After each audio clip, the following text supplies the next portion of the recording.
All right. Well, good afternoon, everybody. Welcome to the Afternoon Blitz. We got boy Jay McLevin, temporary host. You got your actual host, Chris Gonzalez, taking phone calls because he's like the damn president of the United States or something. And then you got your boy, none other than Pride, out there moving school buses like he's yard master. What's up, Pride? I'm just disappointed, Chris. Where's the professionalism? This is insane. I need professionalism to counterbalance my unprofessionalism. Because I'm pretty sure in like 20 minutes I'm gonna drop an F-bomb. Yeah, I kind of figured in this realm of podcasting group that we have, it starts out with the professional to the left of me, and it's actually weird how it's in progression because it goes most professional, middle professional, down to damn near least professional. Hey, how are you? When I use the word middle professional, I use it extremely loosely because I feel like Pride. I'm almost like a blended version of middle professional to least professional. It's weird. It's weird. You're a blend. I'm full blown unprofessional. I'm owning it. Hey, the only thing that would make this perfect is if Frankie was on the board, and then I could say no professional. It would be beautiful. God, what a time to be alive. Let me ask you a question. Pride, I don't know if you're following the World Baseball Classic. I caught the first game for the US of A. You know, they kind of got off to a rough start against Great Britain, and then they kind of brought themselves back to life, and then they exploded. You know, Arenado had a great day. Kyle Tucker, put a couple of nice hits in there. And then I was like, okay, this is USA Baseball. We're back. We're good.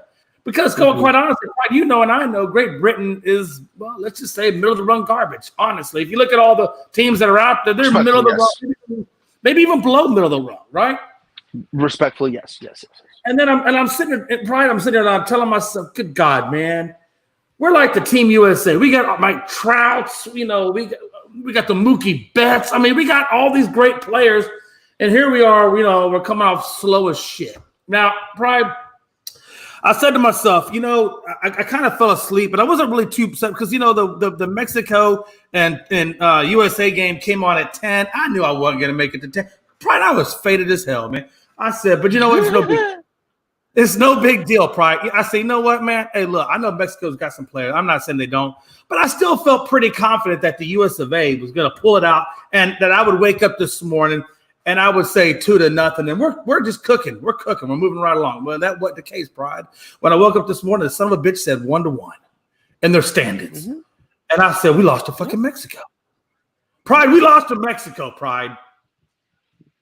Yes, you guys did. You guys lost to Mexico. I love how you say you guys lost to Mexico. You're out there in South Carolina. I understand you're Dominican, but damn it, can't you show some USA love? I mean, no, Pride. Do you consider yourself Dominican or American, or do you consider yourself Dominican American? I call myself, I'm Puerto Rican and Dominican. So I'm a Puerto Rican Dominican American. You got I didn't realize you're half Puerto Rican? Huh. Yeah. Brother, I thought you were full on 100% DR. No, sir. I'm not that cool. Jay, can you give me 1 second? You heard Jay? Give me 1 second. Okay, no, you're good, man. But hey, back while Pride is over there moving this ginormous school bus around the yard, he says he can do it in a minute. By the way, I am timing that, so it's now 1:20. We'll see if at 1:21 and a half if Pride is back. If he is, I will tell you this: that son of a bitch needs to leave the school system and go straight down to the metro and start driving a metro school bus. If that's the case. But Gonzo, I was just. We kind of opened up the show. I was talking about how I went to bed last night because I was kind of faded out a little bit. But I knew that the USA was playing Mexico at 10, but I felt confident that, even though I know Mexico is a good team, that the US of A would take the win. And I would wake up this morning 2-0, and we'll just pick back up where we left off. But Gonzo, when I woke up this morning, it wasn't 2-0. It was 1-1, which means we lost to freaking Mexico. Did you see it coming, Gonzo? How were you surprised that I don't know if you caught the game or not, but What's wrong with losing to Mexico, damn it? There's nothing. Well, no, there's everything wrong with losing to Mexico. If you're an American citizen, you want to win. I want to be undefeated. Gonzo, and listen, I have nothing wrong with the Mexican citizens. I dated a Mexican. I love the Mexicans. I love their food. You know, I'm all about the Tex-Mex. I'm all about the fajita, the chalupa, the tostada. I'm all about that. Hey, Chris. I'm not racist. My best friend is black. No, it was different. I married into that culture. Which means I have nothing but love. Nothing but love. No, but at the same time, my loyalty ends at the border when it comes down to US of A playing Mexico in the World Baseball Classic. I want that win. No, I turned the game on. I was busy and forgot it started. When I turned it on, it was in the 5th inning, and they were down 7-1. And I know end up losing like 10-5, 12-5, but going into like the 6th or 7th inning, the United States only had 4 hits the whole game. I think in the 8th inning, they scored some runs there toward the end, but they didn't hit the ball. Mexico's pitchers were able to control the game, and then our pitchers gave up hits. We looked pretty good against Great Britain, but maybe I guess some of that could have been the competition. Maybe Mexico is a little stiffer than competition what Great Britain is. I mean, hell, if you're losing, I guess I didn't get the score either, but if you're losing by that many runs, or if it's 7-1 in the 5th or 6th inning, that's a double-sided, right? That's no hitting and no pitching. I mean, you're not getting either one. I mean, respectfully, this is kind of why I have no faith in Team USA. Right. It's honestly the pitching. That's honestly, in my opinion, why I kind of don't really put enough stock, because the pitching is just not deep enough, especially with these rules. A certain number of, like, if you have a certain number of pitches, that equates to a certain number of days that you're out. So it's like Little League rules. Right. So it's this awkward situation where it's like you can't really the pitching just isn't deep enough. And we've seen it. Yeah, and we've seen it here. We've seen it in America. If anyone watches Korean baseball, you've seen it there. Same thing with Japanese baseball. If your pitching is not there, and it doesn't have to be elite, but if your pitching cannot make up for a game or two that your bats aren't connecting, you're screwed. That's just the reality of it, right? Like, I love Mike Trout. I really do. I love Mookie Betts. Love him, right? It's my boy. Feel me? I'll be dapping him up. Okay? I'll tickle him. Okay? Cool. Fuck him, though, because he left Boston. Told you I was going to drop F-bomb. But the reality of the situation is, be honest, who's their best pitcher? Like, Team USA, who's our best pitcher? Adam Wainwright? Yeah, that was about to say. Adam Wainwright? Old ass Adam Wainwright. I mean, like, let's be 100% honest here. Like, pitching wise, Team USA, they're not that deep. They don't have enough where if the bats go cold one day, you're not comfortable like that anymore. You see what I'm saying? So I think that's honestly going to be the Achilles heel of Team USA. Why I don't think you have a legitimate chance. You know, the lack of pitching is going to end up biting them in the rear end real bad. I mean, bro, if you look at the box score, because I'm kind of going back to see how everybody did. Man, they put up 4 damn runs in the 4th inning. Then they put up 4 more runs in the 8th. I mean, there was 2 different periods of that game where they were just kicking our ass, literally kicking our ass. Right. And that's the thing too. Is like, oh, go ahead, Chris. I was just going to say what Frankie's saying. You get 50 plus pitches is 4 days off. That really screws you because, like, the United States played 3 games in a row in pool play, and then you're go into the tournament bracket. So you got to be careful who you pitch during, how many innings you pitch guys or pitches during pool play. So you can set your rotation up for bracket play when it's elimination. So would it be safe to say that you think that the U.S. is sacrificing the game against Mexico to set themselves up for tournament play? Is that how we're looking at this? I mean, the reality is that might be a thought. That might be a thought. Give me a second. I mean, that's interesting to me, Chris. You know, and if that's the case, I mean, everybody else has those same issues as we do, right? I mean, they gotta look at their pitching. You know, they're no different than we are, but yet they're not sacrificing on their end. Or is it like Pride said, that they're deeper than us? I'm gonna say they might have more depth at pitching than what we do. Yeah, absolutely. Oh shoot, here comes Pride's better half. My boy, Mike Hughes. What's up, Hi, man? Pride. Mikey, baby. Hi, Pride. Mikey, baby. Hi, Mike. Hi. Mike, let me ask you something. Am I bugging, bro? Team Yes. USA's pitches is not that deep. It's kind of at best. I think that's honestly what's going to hamper them the entire way. Adam Wainwright started the first game, Pride. But, Yeah. like, that's what I'm saying. Like, if your best pitcher is an old Adam Wainwright, respectfully, It's an not good. older Adam Wainwright who's not the good. same, you're hit. They Yeah, had to no. leave. They had to leave Singer in there, and I think it was somebody fact check me. Was it the fourth inning? They had to leave Brad Singer. Yeah, they had to leave him in there. He gave up what, 2 runs, 3 runs? Mm-hmm. Like Yeah.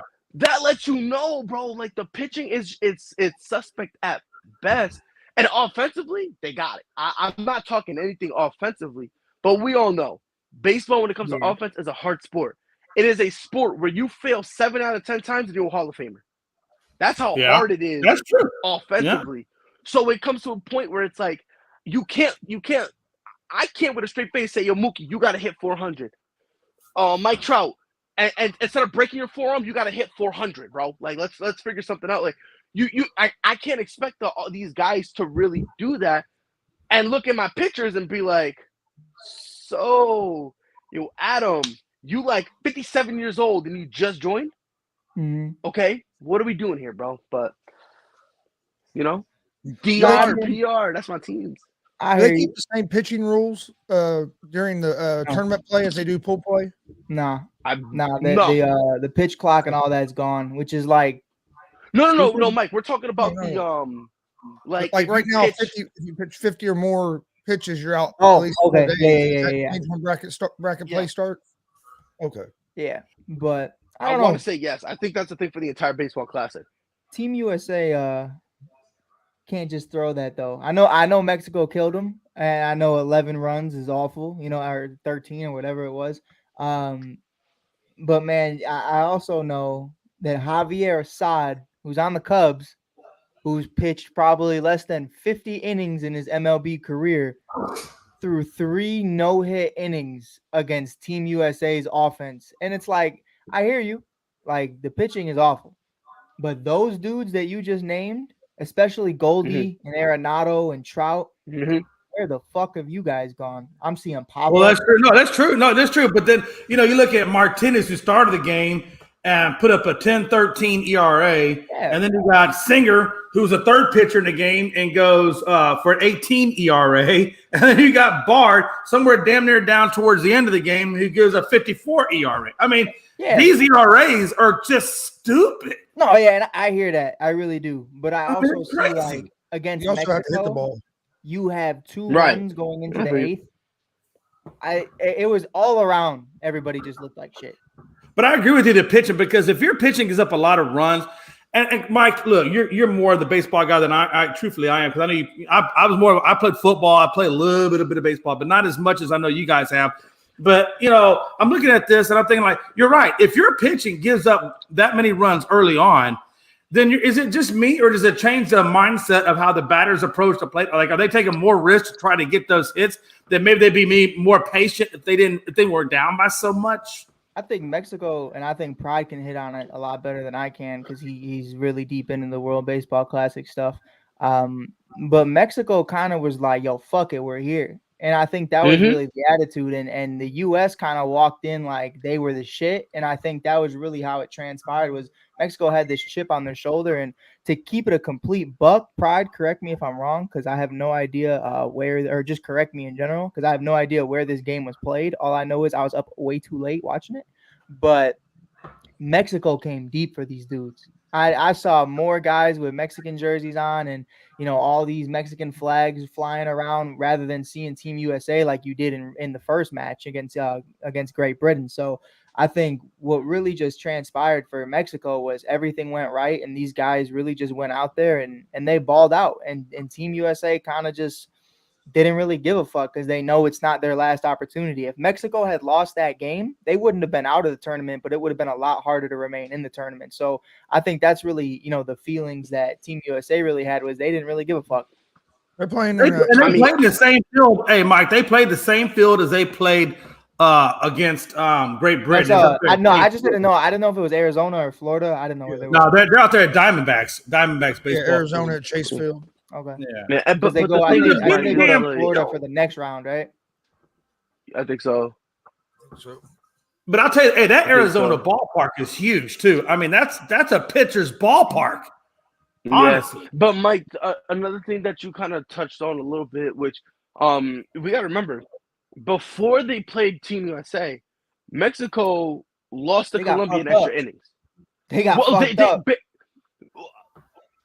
I wouldn't say that because they only lost 5-4, and it was a very back and forth close game, right? They lose in extra innings, and I get what you're saying. If they go 0-2, are they eliminated? No. In my eyes, you are. You're eliminated with a lowercase e. Oh, if you're Mexico, just sure.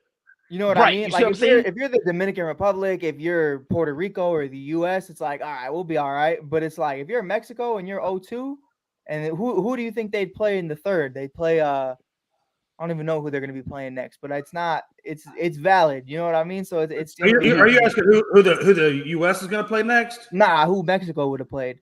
Oh, no, Mexico. They play Great Britain next. Yeah, they play Great Britain on Tuesday. Tomorrow. Oh yeah, they play should. Great Britain. Jesus, Canada beat Great Britain 18-8. Holy crap! Without Owen Casey. Yep. And they play them, and then on I think Wednesday, Mexico plays Canada. So United States plays Canada tonight, right? They play tonight. Say that one more time. United States plays Canada tonight. Yes.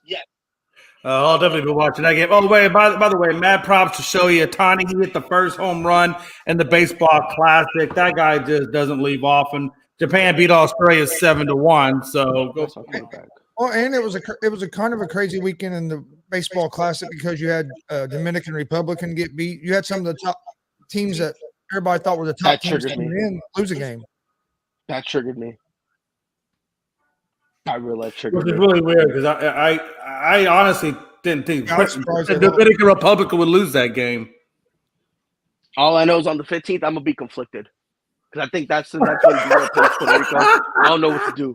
I don't know what to do, bro. Hey, is that when you go into the closet and you pray to have somebody show you the light? I'm just gonna you know what I'm gonna be? I'm gonna be the guy that's just clapping the entire game. I'm clapping the entire game. Okay. If Puerto Rico gets a home run, I'm clapping.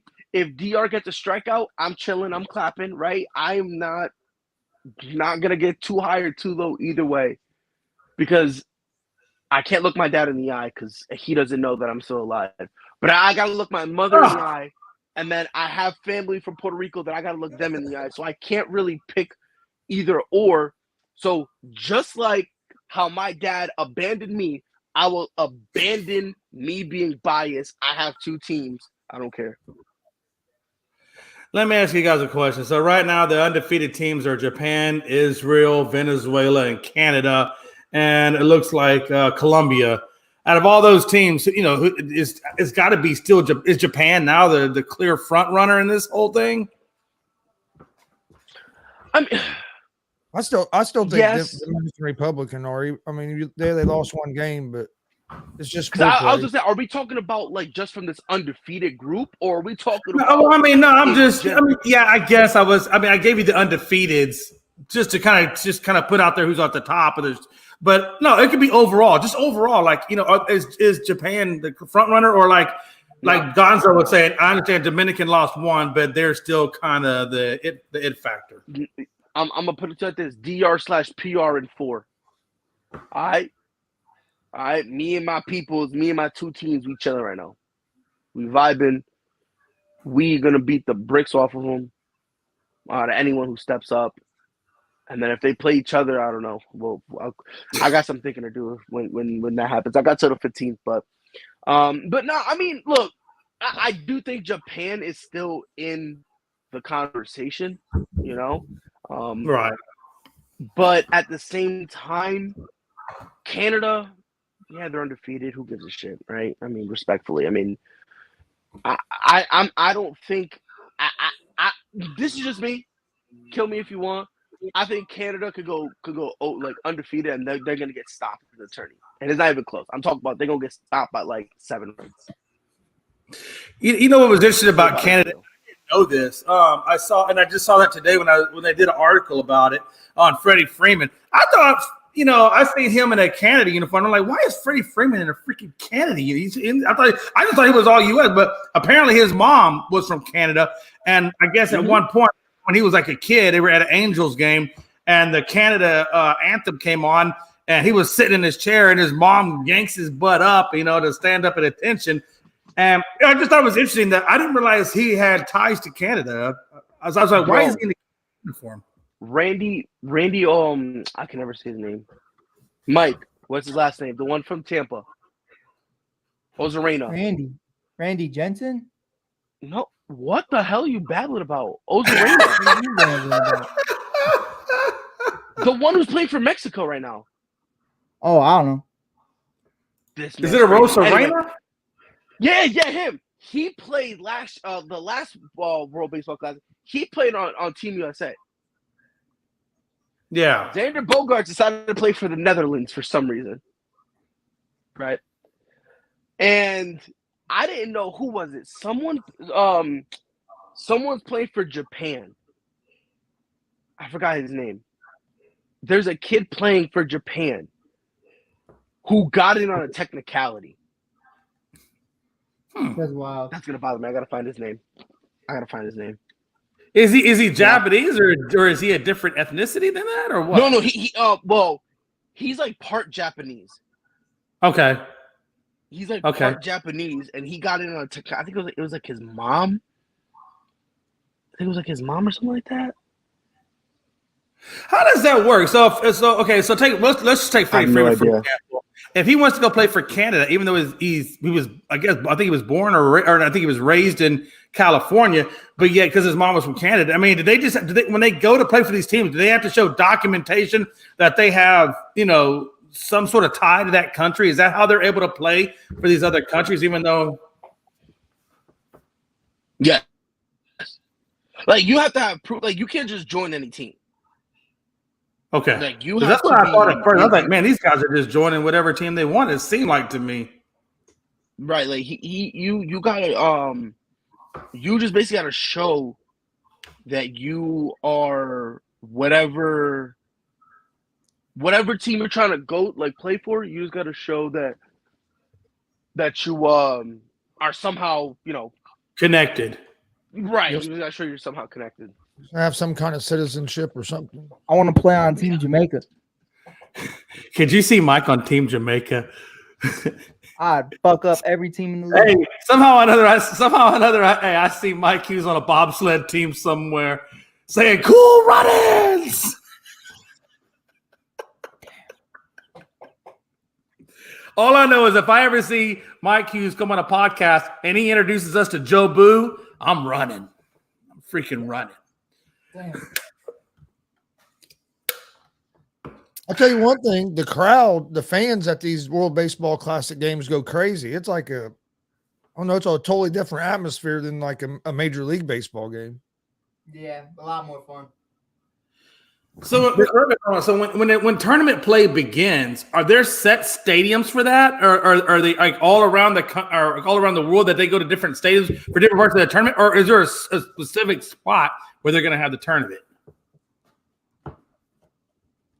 I'd have to look it up to be honest, but I think it's kind of like what Mike said. Like right now, I know there's games in Arizona. I think some of them might go to Florida, but I think there's just a couple different.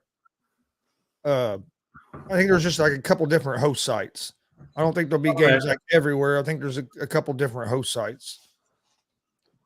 That'd be something I'll have to look up because I'm not 100% sure on that. Right, because I know like our specific pool is playing here, and then the other pools are playing at different other regions. But I was curious as to when we get down to the actual tournament side of it, if they had an actual country or countries that they were going to host it in. I was just curious to wonder how that works. I'm looking it up right now. Well, shoot, baby Nilly. Because to be honest with you, I'm not 100% sure. Because I think Dustin, correct me if I'm wrong, I think Dustin Reese, isn't he still down there covering the baseball classic? Oh yeah, he's in Arizona. Yeah, I'll have to ask. Man, that'd be a. Did you talk to him did y'all have the baseball show this morning? No, I think this. I don't know what happened. I sent the link, but he never responded or anything. So I don't know if maybe. Dude, I bet you anything. Dustin was probably still sleeping because he probably covered that. He had to cover that 10 o'clock game last night. I was gonna say he was probably not. He was probably knocked out. He probably pulled a me. Hey, it happens, man. It happens. You know, I was looking over there at the Pool A bracket between Cuba, Italy, Netherlands, Panama, and I guess maybe that's Chinese Taipei. I don't know what TPO is, but man, that whole damn division is at 2-2. Like the whole division is 2-2. I thought that was pretty crazy. I don't know if it just means that they're all, just that that evenly balanced out or what. Wow, Yeah, that pool must.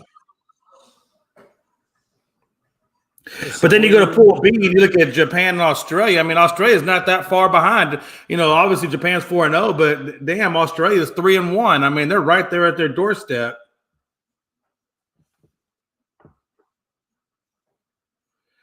Man, I just can't believe that Mexico kicked our butts. We're playing at 4 locations. The championship game will be played March 21st in Florida at Lone Depot Park, home of the Miami Marlins. Okay. That's where the championship game will be played. Yep. It says, all I'm saying is it says this year's tournament is back from March 8th to 21st at 4 locations. Oh, wow. Okay. Well, there you go, man. Looks like most of it's going to be down there in the sunny state of Florida. Maybe I'll see if I can convince the wife, to let me go down to Miami. That's not too far. Miami's about an 8-hour ride. It's not too bad. Total of 47 games. But I'm not seeing like the 4 different locations. I would say in United States it must be Arizona and Florida. And then I know they have, and then they might be playing still, because aren't they playing some games overseas right now? Isn't that why we have games at like 3 a.m? Yeah, I'm pretty sure that Pool B, which has Korea, Japan, and Australia, yeah, those guys are playing like early in the morning our time. Taichung, Tokyo, Phoenix, and Miami will be the 4 host cities for the 2023 Baseball Classic. So they got 2 foreign cities and 2 for the tournament side of life. I don't know. That just says for the World Baseball Classic. That didn't say if it was the tournament or the. Oh wow! Well, that's interesting. Because you got to think too, man. When they get to that tournament round, Gonzo, if they were to have, let's say, certain cities in the U.S. that they're going to play in, and God forbid if they have to go abroad and go play over there. I mean, that's a lot of flight time. That's a lot of time where you're all over the place. You know what I'm saying? Bob. Okay, Dustin, you could have been a little bit more original than that. Hi, Jay. But I do like the fact that you chose the name Bob.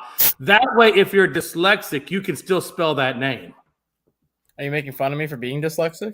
No, not at all. I'm saying it's actually ingenious and actually very well thought out that you were cognizant enough to use a name like Bob so that no matter what, they know who you are. Exactly. I'm just saying I actually called you a genius, to be honest with you. Hey, Dustin. So, Dustin, you're down there. Dustin, you were down there in Arizona covering this baseball classic, and me and Gonzo, I want you to shed some light. I'm going to assume that you're down there that you actually went and saw the Mexico-U.S. game, correct? I saw Well, I saw the Mexico game yesterday. I was at the Great Britain game Saturday, and then I'll be at Canada tonight, and then Colombia Wednesday because they have Tuesday off. Okay. So let me ask you this. Let me start off with the first question. Since you're down there, what was your thought process when you saw how bad the U.S. got beat? Is that indicative of what we can expect from USA in terms of their realistic chances of winning the show, or was that just them having a one-off night? What do you attribute it to? Well, first of all, I do want to say the atmosphere yesterday was like Game 7 of the World Series. It was it was epic. It was the largest crowd they've ever had at Chase Field. So even larger than when the Diamondbacks were in the World Series against the Yankees, they had a bigger crowd there. Yeah, I would and that say makes sense, right? Because you're right there. Yeah, and I would say, you're going to get Mexican citizens coming over. Yeah, and I would say it was. That's what I was. Dustin, real quick. That's what I was telling Jay. The fans are so much. Because I'll be honest, this is the first I've watched more World Baseball Classic this year than I have in the past, and the fans are so much louder, and I don't know, just it's a whole different more rowdy atmosphere than what you see like at a Major League Baseball game. Yeah, and I would say yesterday was probably 36, maybe 37,000 U.S. fans and 31,000 Mexico fans, so it was pretty much an even split yesterday, which makes sense, and I think it's going to be pretty close to an even split tonight too, because they do have a lot of the people from Canada that come down to Arizona during the winter to get away from the Canadian winter that retire down in Arizona. So you're going to have quite a bit of Canadian fans in attendance tonight also. But even going back to that first game against Great Britain, USA has been a disappointment so far. Oh, absolutely. And I mean, they did beat Great Britain 6-2, but yeah. Great Britain had chances to win that game. And if Kyle Schwarber doesn't hit that 3-run home run, Great Britain probably does win that game. So, I mean, yesterday I think was the reality check that the United States needed.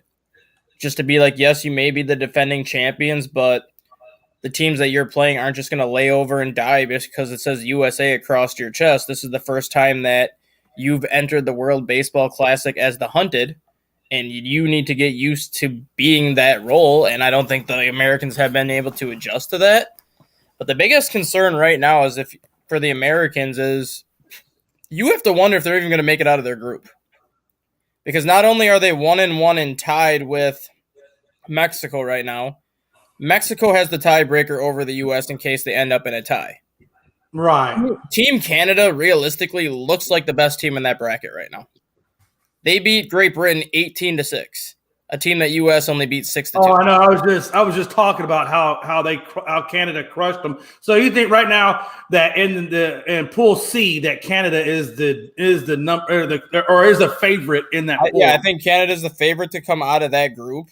Right. And then the other problem is Colombia always gives the American fits. And last time let me backtrack real quick. Let me go. I want to kind of dive more into U.S. since you're there. When we look at that team, like we were talking about earlier with Mike and Pride and them, the American side of the hitting, they got some really good stars over there. But when we look at the pitching side of it, the pitching side just doesn't. And I think that's the Achilles heel of this team is their pitching. Would you agree with that? Yeah, definitely. A lot of people said that the Americans had the best lineup in the World Baseball Classic, and I said I disagreed right away. I said they were probably the third or the fourth best lineup because you look at the lineup that the Dominican Republic have, you look at the lineup that Puerto Rico has, and then you can even look at the lineup that Japan has because Japan's lineup has been absolutely mashing. Right. You can't sit here and tell me that the Americans have the best lineup when they've scored a total of 11 runs in 2 games, and Japan was averaging 10 runs per game. So pitching is, to me, the biggest problem. And the other issue is you have the 65 pitch count right now. So you might only get 3 innings out of your starter, maybe 4. Right. And then what are you going to do? And I think that's the biggest issue that these teams are having right now because you go through spring training, your first start, you're typically throwing 20, 25 pitches. Your next start, you're throwing right around 40. Your next start, you're throwing right around 50. So these players that are in the World Baseball Classic right now are still kind of on this spring training regimen where they're following the pitch counts that they usually do in spring training. But they don't have the pitching depth that some of these other teams have where they have 8 or 9 starters that can give you 65 pitches. The Americans have 4. And if those 4 are struggling, it's going to be a long World Baseball Classic because Brady Singer last night was terrible. He had no business being in that game in the situation he was in, and that was just a rookie manager mistake by Mark DeRosa last night, leaving him in as long as he did. Now, when they get to the bracket play, do they still have the pitch count like they do now? It goes from 65 to 80 in the quarterfinals, and then the semifinals and finals, there is no limit. Wow, that's interesting. So let me ask you this. America has American players we have good pitching in this country. Obviously, pitchers like DeGrom, Scherzer, Verlander, they're a little older in the tooth. They're not going to go out there and play the World Baseball Classic. I don't expect them to. But we do have other great American players that are from this country, better than what we have on this lineup. Why are we not going after the better players? The problem is a lot of these players have dual citizenship, and they're actually participating for the other country that they have citizenship for, like Marcus Stroman, for example. Marcus Stroman was the ace of the U.S. staff in 2017 when they won the World Baseball Classic.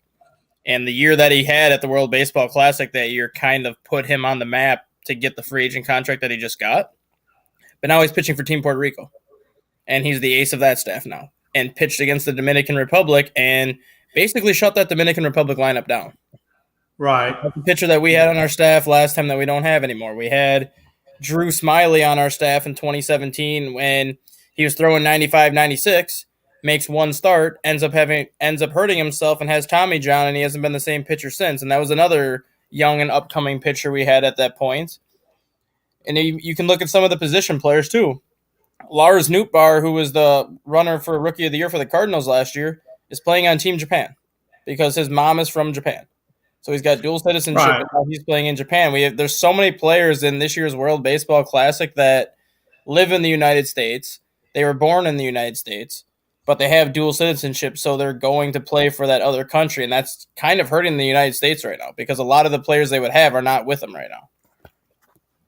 Yeah, and there's a young pitcher out there in Houston. I've mentioned him a couple of times.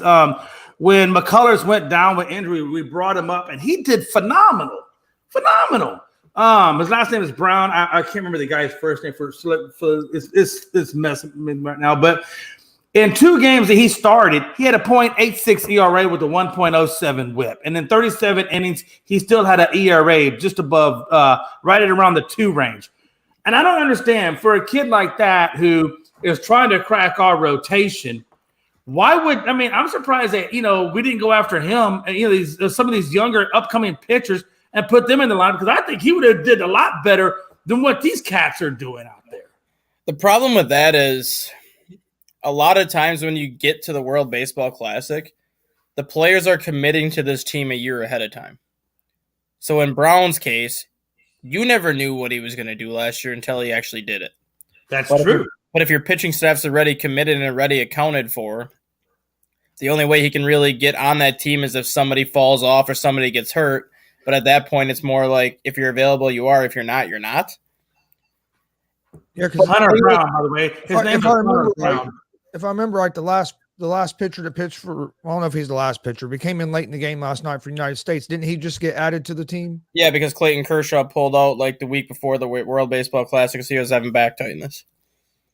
Yeah, I thought I remembered them talking about that during the game last night, how he got a phone call, said Yep. he got home from a spring training thing, had a phone call, and he's like, why is this guy calling me now? Yeah. And then found out it's for the World Baseball Classic. Yep, and then the other thing, too, that's the thing that the Americans have been criticized for the longest time. When the Olympics decided to add baseball back into the mix this past Summer Olympics, the United States basically sent all minor leaguers to the Olympics because the Olympics take place during the middle of a baseball season, and they're not going to shut down the middle of a baseball season for 3 weeks to let these guys go to the Olympics. Oh, absolutely. Hockey. But do you think that's a problem, though, Dustin? Do you think it's a problem here in the United States? Because let me ask you this: we all look. Our baseball is America. I mean, it started here back in the 1800s. I mean, it's our sport, but yet I feel like. And nothing wrong with bringing international players. By the way, this is a land of opportunity. Please come and play all you want. My problem is I feel like America is losing its ground on its own sport. Like we're like our kids coming up, they're just I don't know if it's diminishing and we're just not getting enough Americans involved in our own sport, but it just seems like we're losing ground. The problem that I see is we're one of the few countries that cannot play baseball 12 months out of the year because you have to take into account the weather that half of this country has during the winter. And that's why you're seeing so many foreign players playing in the United States now because they have these winter leagues in the Dominican Republic. They have these winter leagues in South America where they can play baseball 12 months out of the year. And then all of a sudden they're like, well, maybe I'll go try my luck in the United States. They make the roster up in the U.S. And then when the U.S. season is over, they just go right back down to Venezuela or the Dominican Republic and play another 3-4 months. We don't have that luxury. We don't have that advantage up here. And that's why you see a lot of these international teams do typically better than we do in the World Baseball Classic because they can play baseball 12 months out of the year, and it shows. Like take a country like Japan for crying out loud. Well, you got to think they like have countries just like here. They don't play. They got their winners just like we got our winners, but yet they're foreign freaking. But you also got to think about this too. You got like what Dustin's saying, them guys playing year round. Well, then when the baseball classics start, the United States players are just now starting to get ramped up. Japan's already been playing for 2 months in Japan because a lot of the Japan leagues over there have domes. You have the Tokyo Dome. You have like 4 or 5 other dome stadiums in Japan. So even during the winter, they're still playing indoors. So a lot of these teams are already 2 months into baseball shape right now, where the Americans are just getting in baseball shape right now. Let me ask you this real quick: if we didn't have a lot of these players with dual citizenship, and the United States had all of our best pitchers and best players playing, do you think that the results would be a lot different? I do. And I think we saw that in 2017 where a lot of the players that had the dual citizenship stayed with the U.S. And you saw how good that team was that year.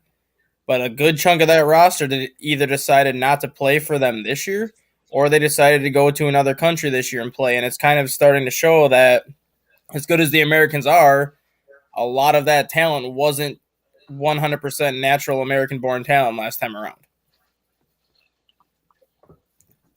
Frankie C., you're good. Good afternoon. Thanks for being on the show. Your thoughts on the World Baseball Classic, US of A, and all the things that we've been talking about?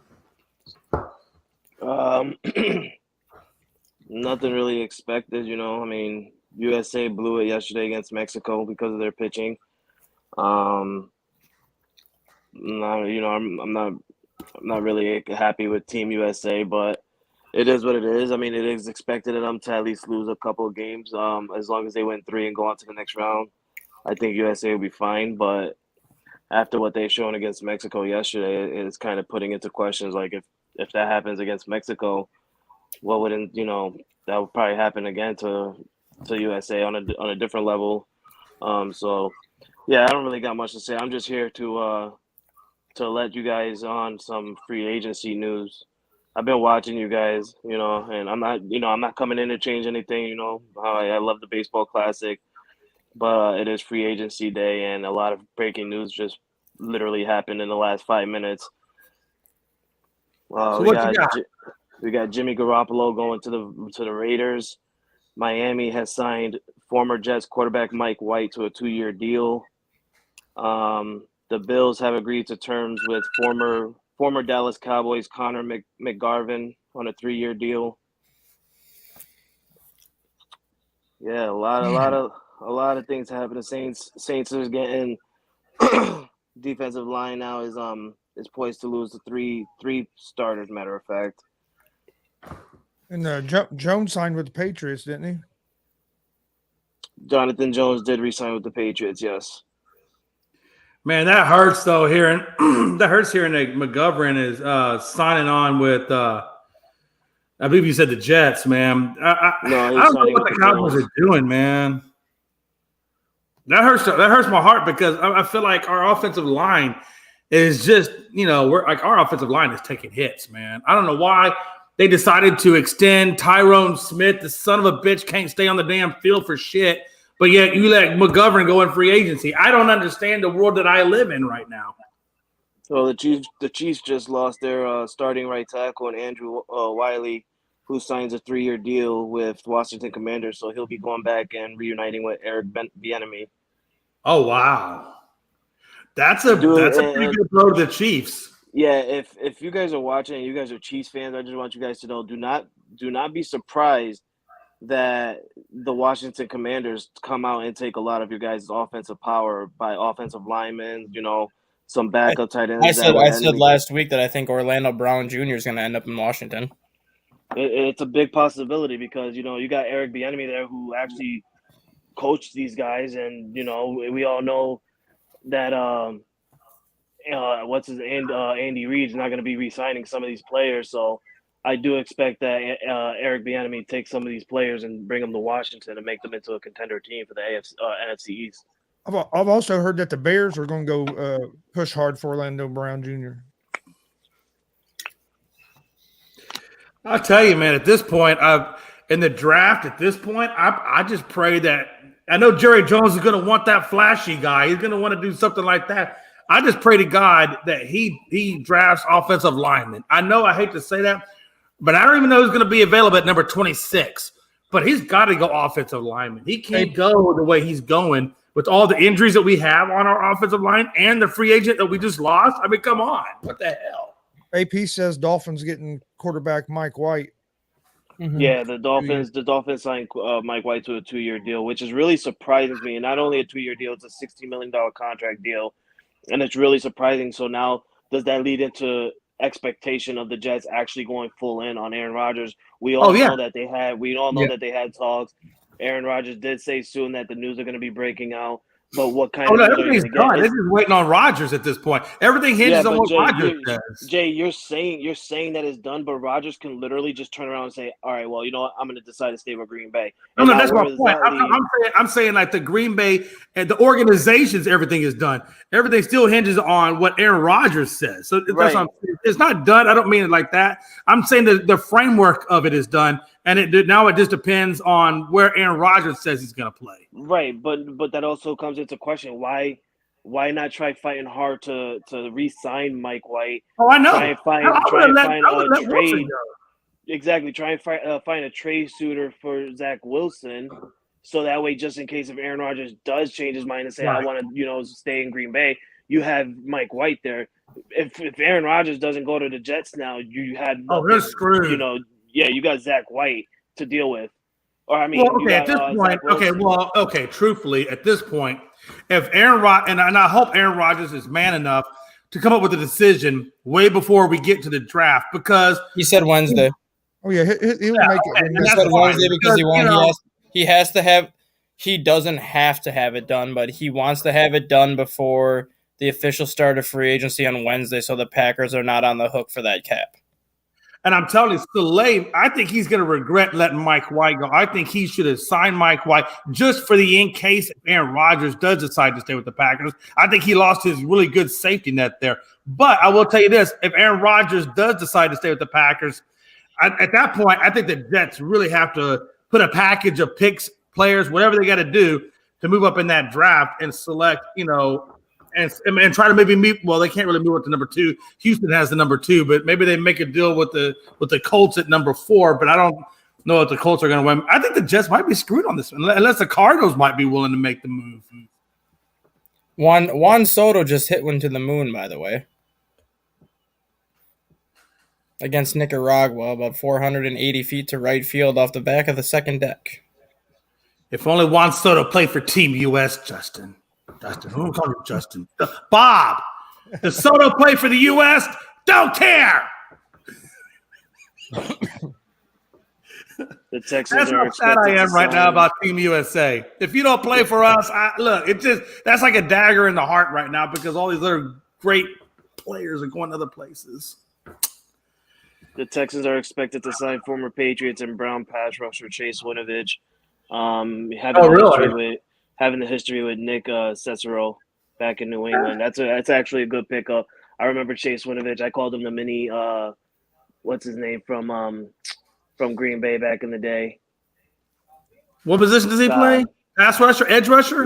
Yeah, pass rush. From Green Bay? Like what year are we talking about? Clay Matthews. I called him the mini Clay Matthews. Oh, okay.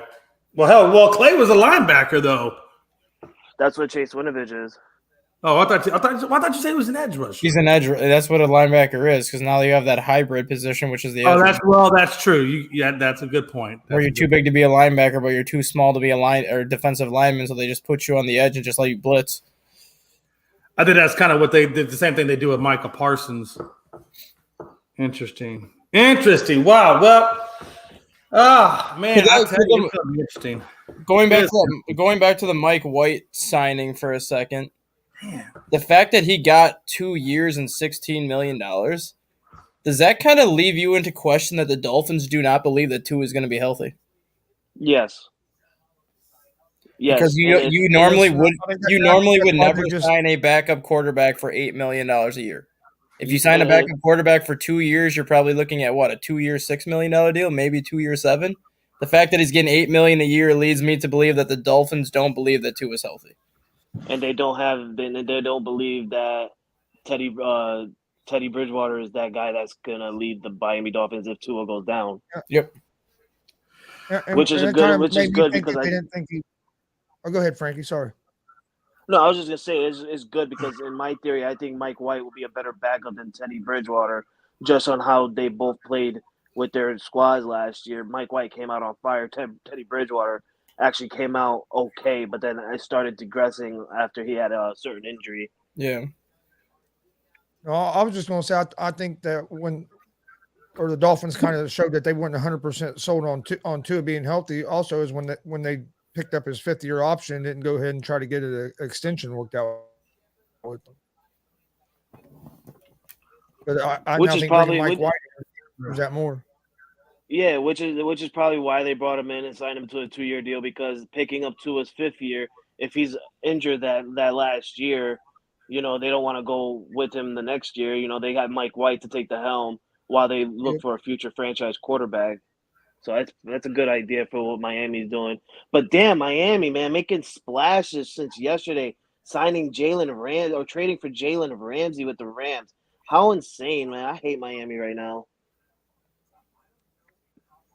But you have to think that Miami feels that they're close to contending, because when Tua was healthy last year, Miami was pretty much hovering right around that 1 seed the entire time he was healthy.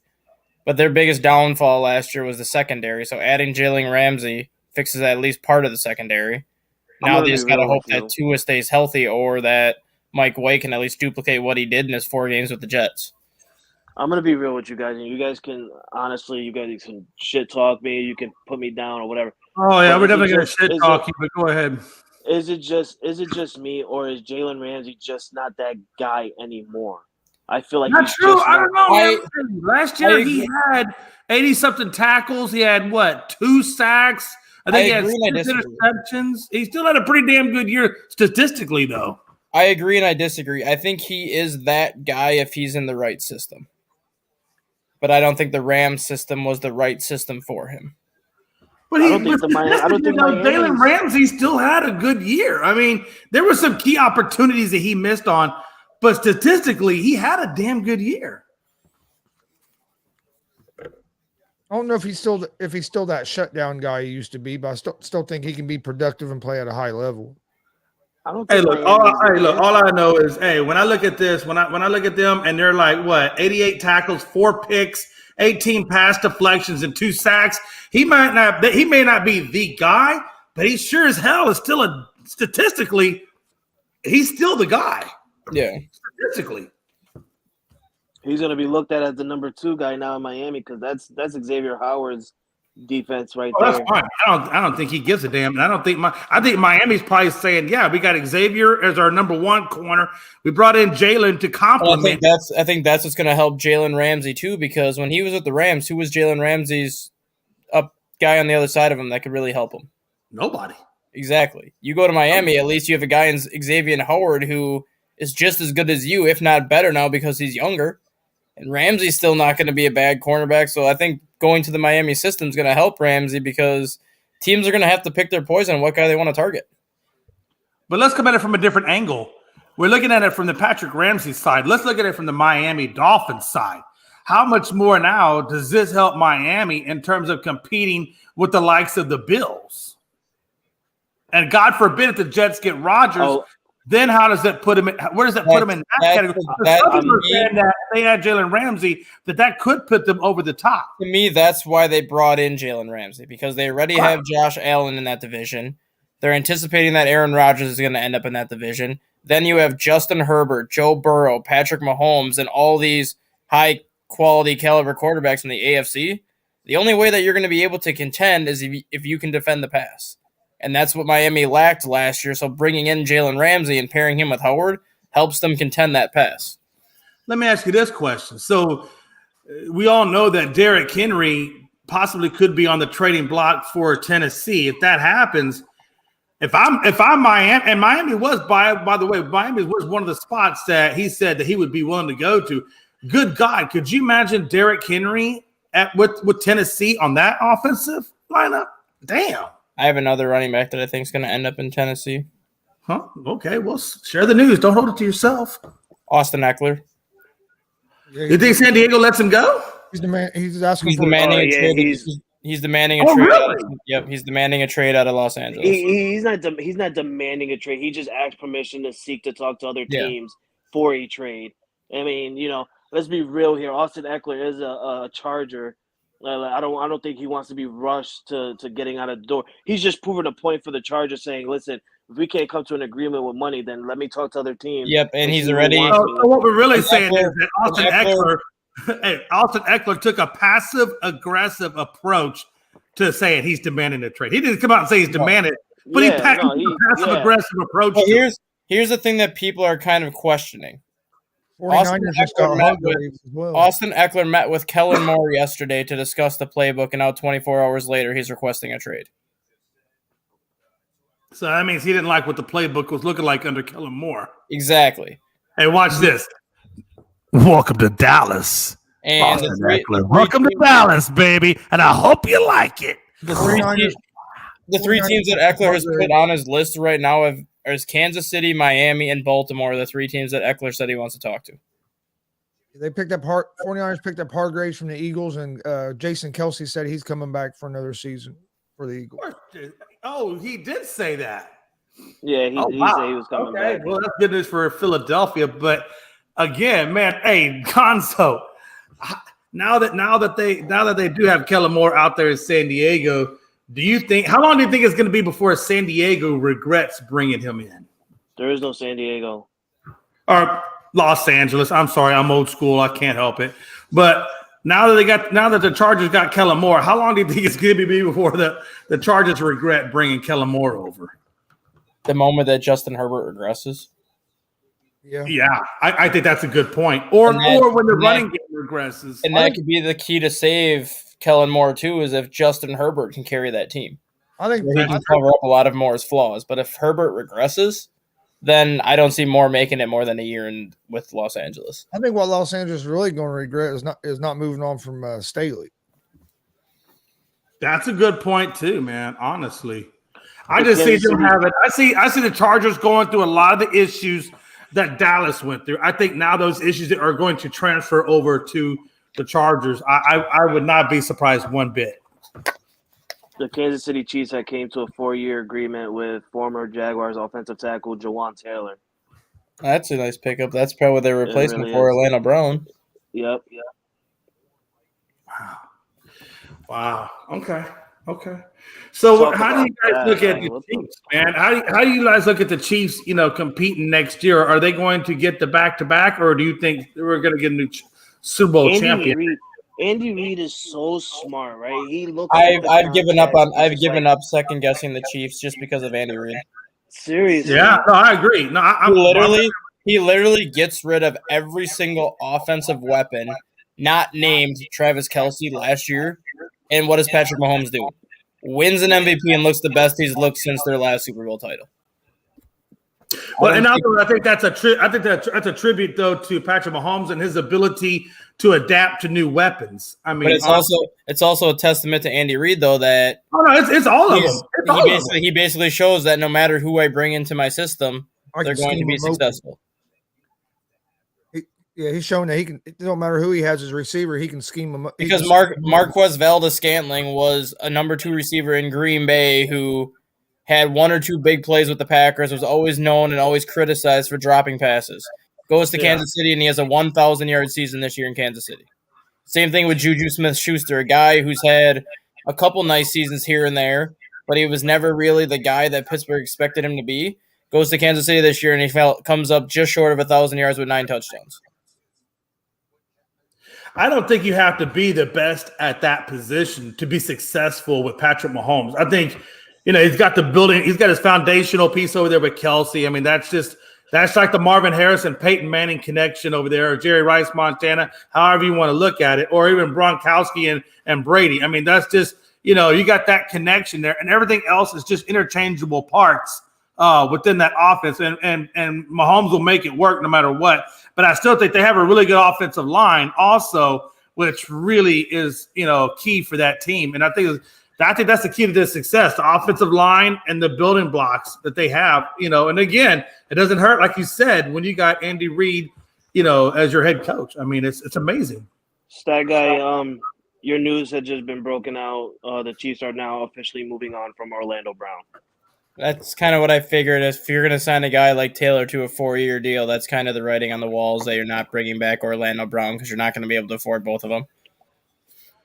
Which, oh my God, Cowboys, Jerry Jones, if you're listening to me, please. Jay's trying so hard. Justin Eckler, welcome to the Cowboys. Enjoy it. Jerry Jones, pay attention. Hey, listen. Browns out there. Hey, listen. But you'll notice the pieces that I'm asking for are pieces that we desperately need because our offensive line is a patchwork. And our running back situation, well, you all know where Pollard's at right now, and we know that Zeke's not the answer. So can I please get a damn vowel? I'm going Wheel of Fortune. Can I just buy a vowel, please? Well, Patriots earlier today traded away tight end Jonnu Smith to the Atlantic Falcons for a 7th-round pick. Okay. I mean, I don't know why it was a 7th-round pick. They could have easily got like a 5th. Maybe it was because of his numbers last year, but oh well. Chris, so now that we know that Carolina's got the 1 spot and then Houston's got the 2 spot, and it looks like Stroud is going to go to Carolina. I think from what I've been hearing out of the Carolina camp, they're pretty high on him. Looks like probably Bryce Young will slide over there to Houston, which then leaves Arizona at number 3. But we know they're going to probably take Jalen Carter at the defensive edge spot. And then it comes number 4, which I think that's where you guys are at. And who do you think they take? Levis, Richardson? Who are you looking at? Oh, I like that. I think they're going to take Levis. Chris isn't ready for draft day. Chris wants to skip draft day. He's like in my head, I want to say quarterback, but in real life, they're going to get an offensive lineman. If they keep the 4th pick, they're going to take Levis. But it wouldn't surprise me if they move back.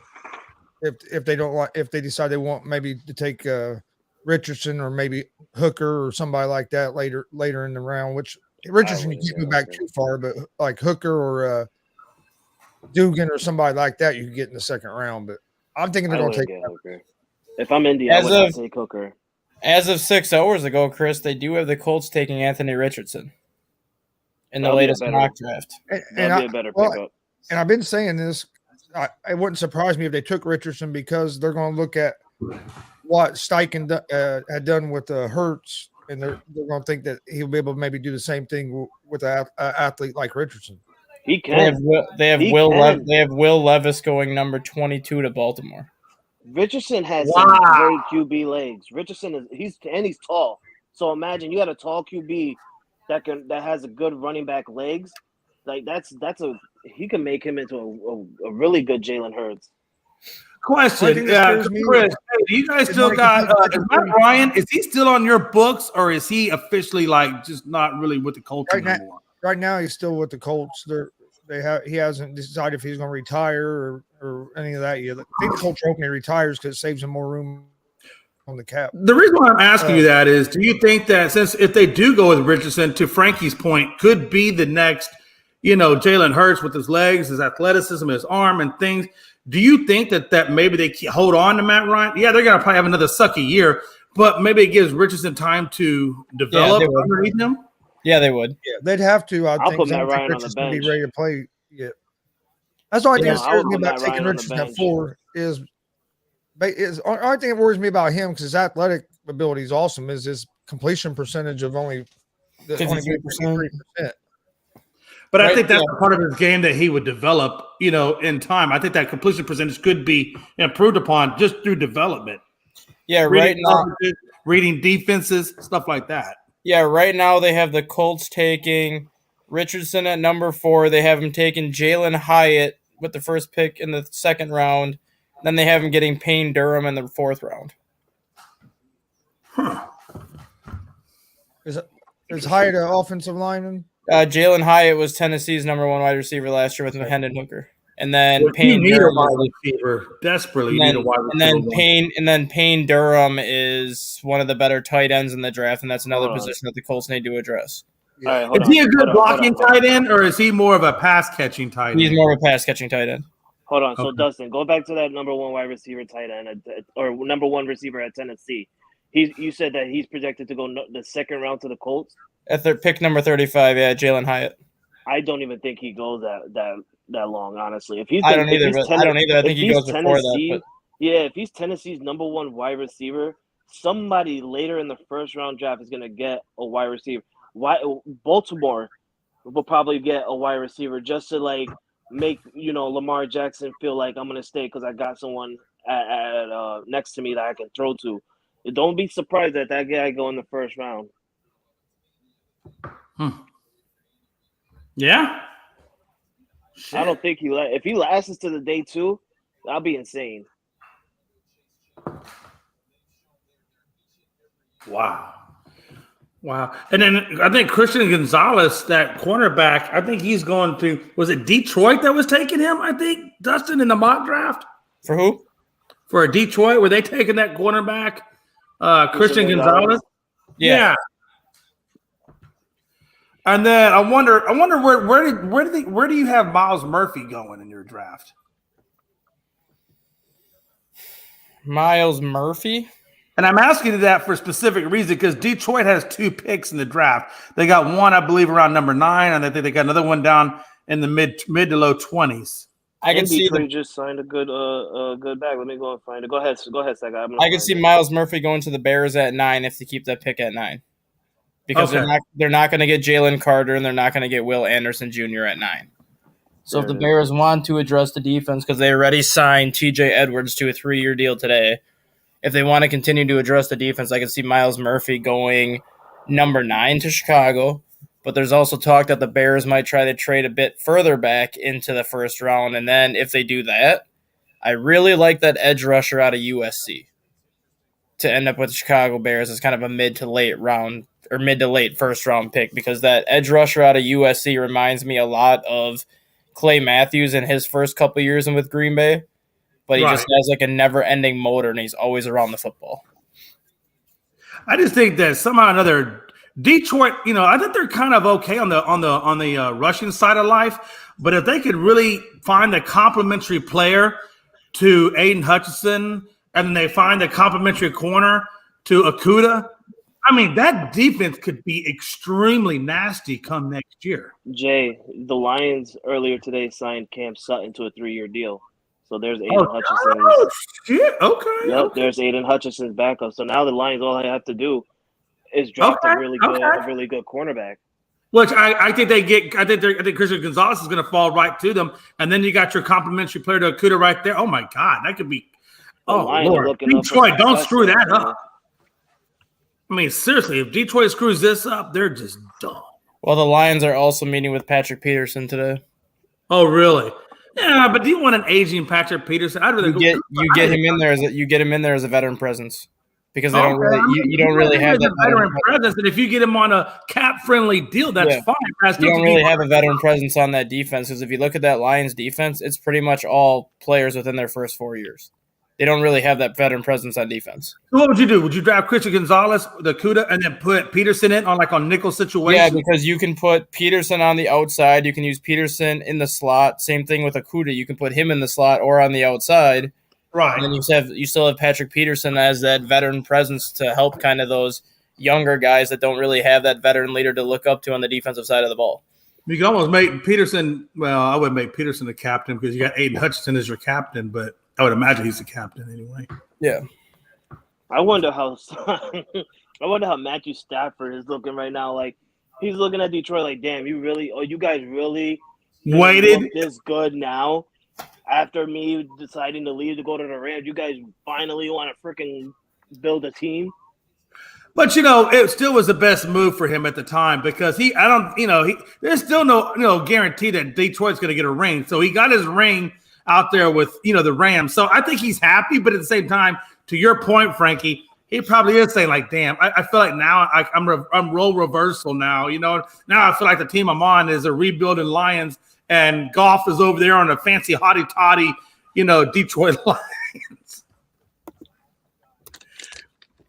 Hey, listen, I am mad right now that nobody's going to Dallas. Micah Parsons was out there calling out Jalen Ramsey, saying he's coming to Dallas, he's coming to Dallas. Then he goes down to Miami, and then I see Micah Parsons put out a tweet saying, "Shaking my head, motherfucker."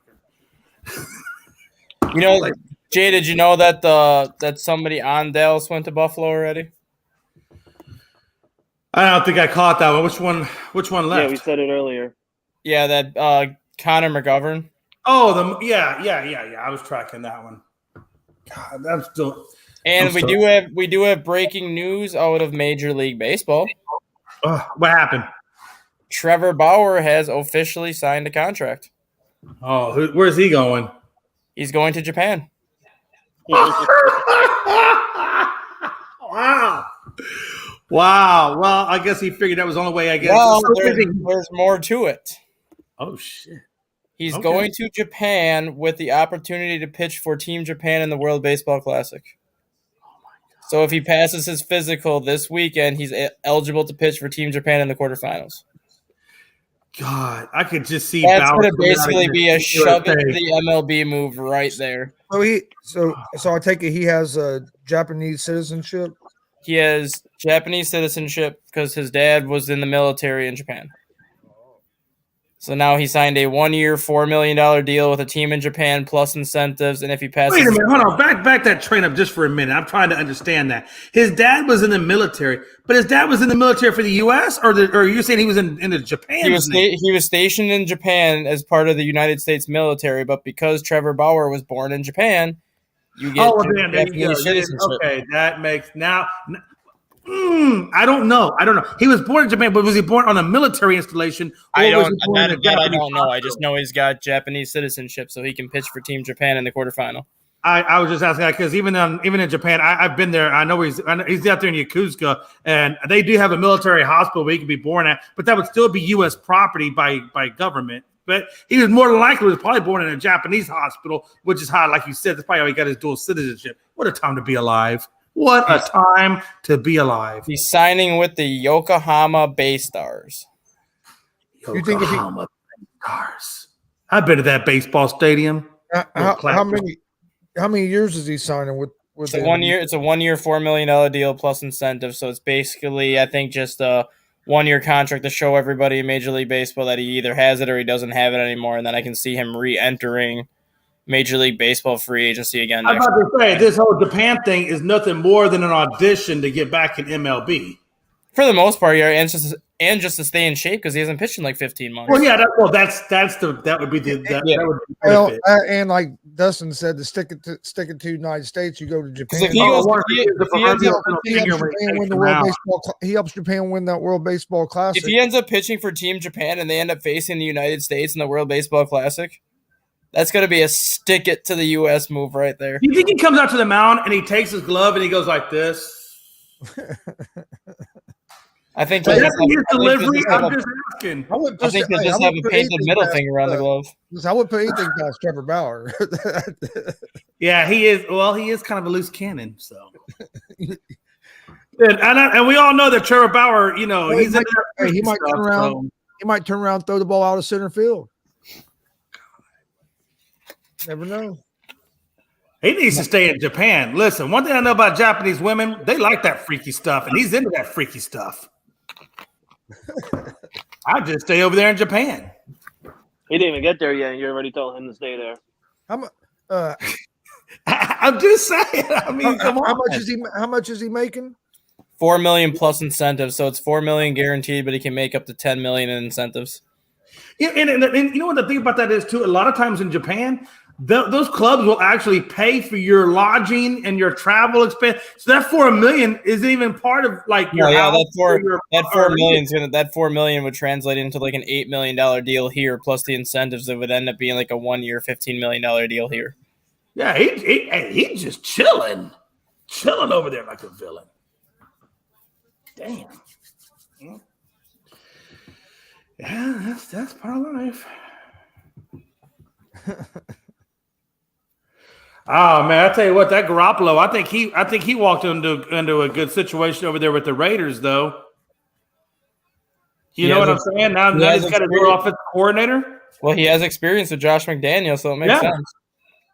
Yeah, I think he's gonna fall in real nice. Now, with that being said, if they get Josh Jacobs back under contract, and you got Devontae, I mean, you got Waller, so I mean, could the Raiders be reborn? They franchise tag Josh Jacobs, so he's going to be there next year. Yeah. So, I mean, with that all being said, you know, what do we think of the Raiders next year? I still think they're not going to be very good because of Josh McDaniels. Yeah, still on Josh McDaniels. Well, you know, the thing that, you know, that people have been saying was that maybe Derek Carr couldn't adjust to Josh McDaniels' system, but we all know that Garoppolo is used to that system. So that's why I was wondering, do you think now that excuse is no longer going to be valid because of that? Do you think that maybe I guess we're going to find out one way or the other, right? At the end of the day. So yeah. Well, like Dustin said, or was it you, Jay? I don't know. It depends on the offensive coordinator. We know his relationship with Josh McDaniels. We know he could play under Josh McDaniels. The real question is who's going to be that offensive coordinator that he has to work with now that is new for him. Yeah, that's true. That's a good point. Good point. And can Garoppolo stay healthy for a whole season? That's another point.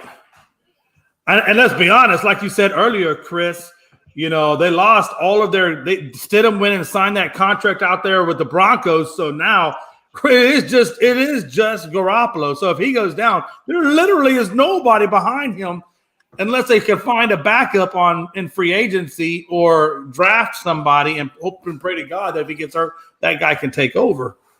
I bet you the Raiders bring back Mariota. The Raiders do have an offensive coordinator, I guess. Oh, that's right, Frankie. I forgot Mariota is out there. Could he make a reemergence with the Raiders? Yeah, the Raiders' offensive coordinator is Mick Lombardi. Yeah. Ooh. Ooh, such a huge guy. Well, I guess Mick Lombardi. Let me see this. By the way, the 49ers bolstered their D-line with Hargrave. Mick Lombardi was also with Josh McDaniels in New England with Jimmy Garoppolo. Mm-hmm. So Jimmy Garoppolo does have the familiarity with him too.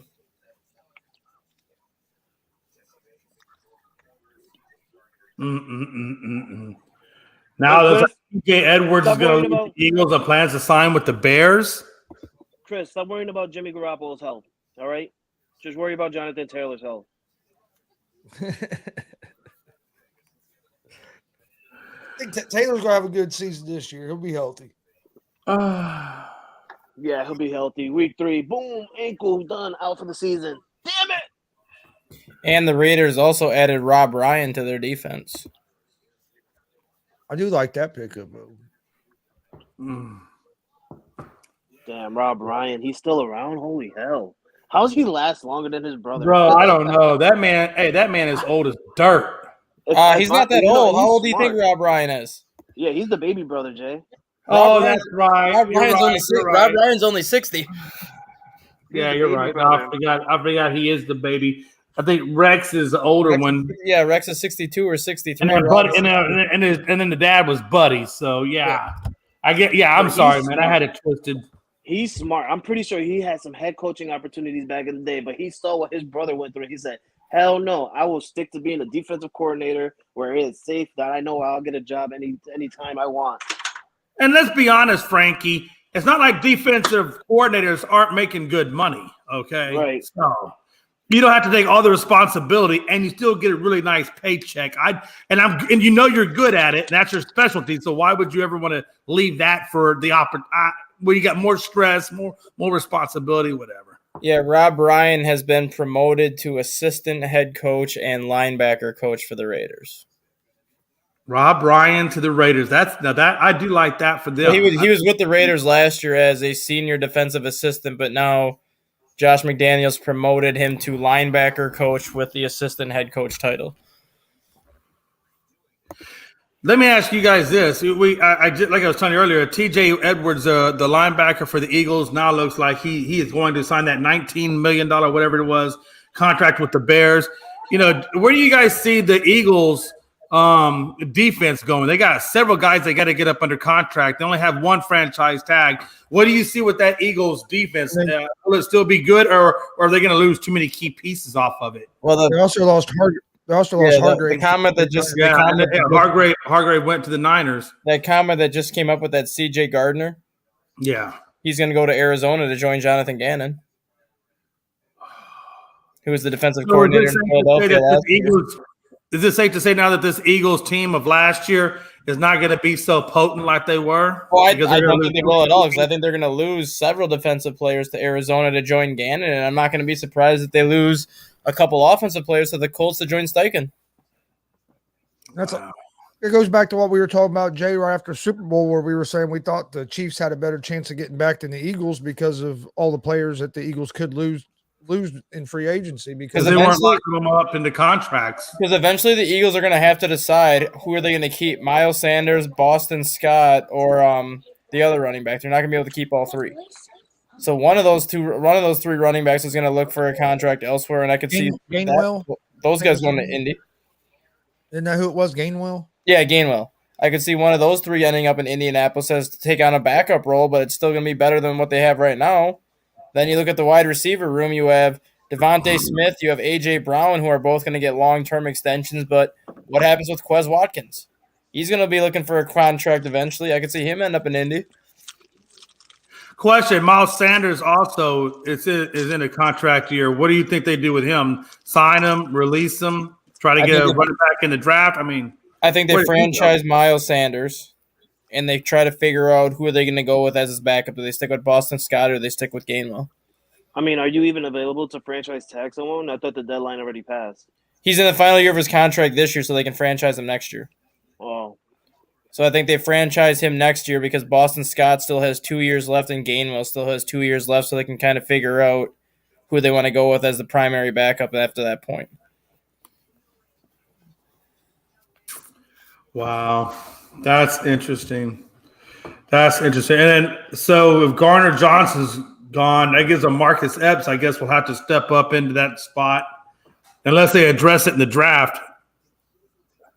Damn, who do you think? So what do you think the Eagles do with the draft? Since they are losing so much defense, who do you think they take in the draft? I think the Eagles got 2 spots. I think they got the number 5, I think it is. It's like 5 or 6. Yeah, they got a good pick. So they're gonna take somebody. I would have to imagine they're taking somebody at the defensive spot. Let's see here. I would think either Carter or that guy Anderson. They have one person has them taking Christian Gonzalez at number 10. Okay. The cornerback, which would make sense if they lose C.J. Gardner. That helps their secondary right away. Another guy has them taking Darnell Washington at the tight end position at number 30 to pair with Dallas Goedert. And then the other guy that's consistently mentioned at pick number 10 is that Devin Witherspoon out of Illinois. So I think if they're smart, they're like you said earlier, they're going to lose Charles Johnson at that safety spot. I think they should go after Gonzalez. If he's available at that spot, I think they should take him. So it looks like they're going to go secondary first and then figure out something later. Yeah, I think they have to. I don't think that's a choice. Oh, my God. I just got breaking news right now on the Dallas Cowboys. I can't take no more pain, Frankie. If it's something that's going to be negative or painful, can you wait for another show, please? I can only do so much in one show. No, they just signed someone. What's his name? God. Yeah, they just signed Absolutely nobody.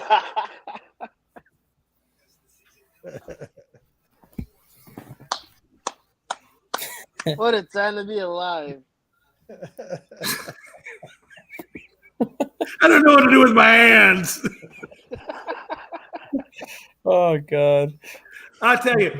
Hey, listen. Hey I Jay, just want you to know. Jay, I just want you to know, Frankie, because I can't. I'm trying not to use like naughty words on TV. You are a Richard, sir. You're a Richard. Jay, you want to feel even better about your Dallas Cowboys? If you say something, I swear to God, I'm gonna come to this thing and I'm gonna punch you in the face. Jerry Jones has announced that the Dallas Cowboys are not going to be part of the initial wave of free agency, stating that the cap space is too tight to make any big moves right now. Wow. I It's think not that's real. fair to Man. pick on people. No, I think that's real. No, I'm sure it is real. I'm sure it is real. Pride, you told me a minute. Okay, we do have some more several breaking news in the NFL. I already moved it, and then I came back, and then we were talking, and then I had to go. So get off my Oh, Hey, okay. we do have some more breaking news in the NFL. get off my case. I did my part. I'm trying to slander my good name. What we got, Dust? The Jets have now started to talk to the Rams about Matthew Stafford in case Aaron Rodgers doesn't fall through. Wow.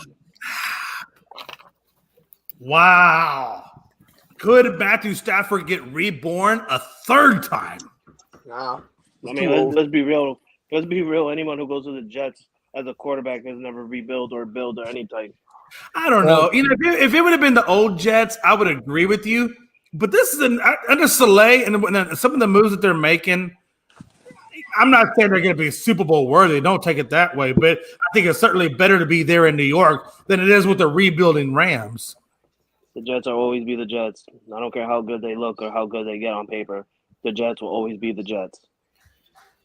I will say this: if I was Matthew Stafford, man, you're going from one incredibly high tax bracket to another incredibly high tax bracket over from New York. I would have gone south to Texas or something. Nothing to say. I'm not saying Dallas, Houston, whatever. State tax.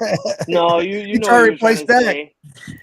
Listen, if he wants to come Like down there the and replace Dak, I'm okay with that too. Because quite honestly, I don't like at this point. I'm not happy with Dak anyway, so it wouldn't bother me. But that's your boy though. At worst, you know, listen, he's my boy because he's on the roster, not because I want him there.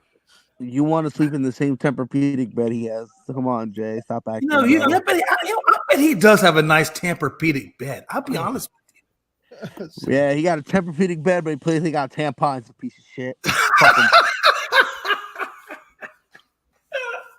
Oh, Dak, man. Jeez, man. Damn. What a time to be alive. Yeah, Cowboys aren't doing shit. I think we're going to draft till we draft, and we're going to be status quo again for next year. Mike McCarthy calling plays, trying though. to get, because he's trying to get a year. You see this, Brian. He's trying to get way early before the season starts. So that way, when the time comes of them going to the playoffs and getting eliminated, he's going to say, well, guys, come on. Don't you remember back in March where I was just saying, well, the Cowboys aren't doing shit. Hey, listen.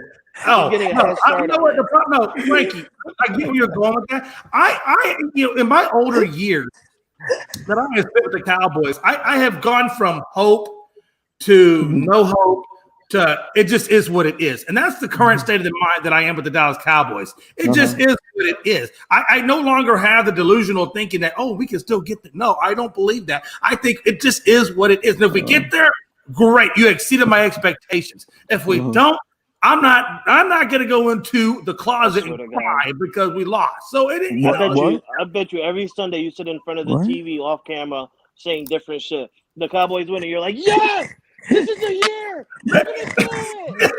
I know. No, I will tell you. In the past, I thought like that. Now, and my wife will tell you, I just say fuck it.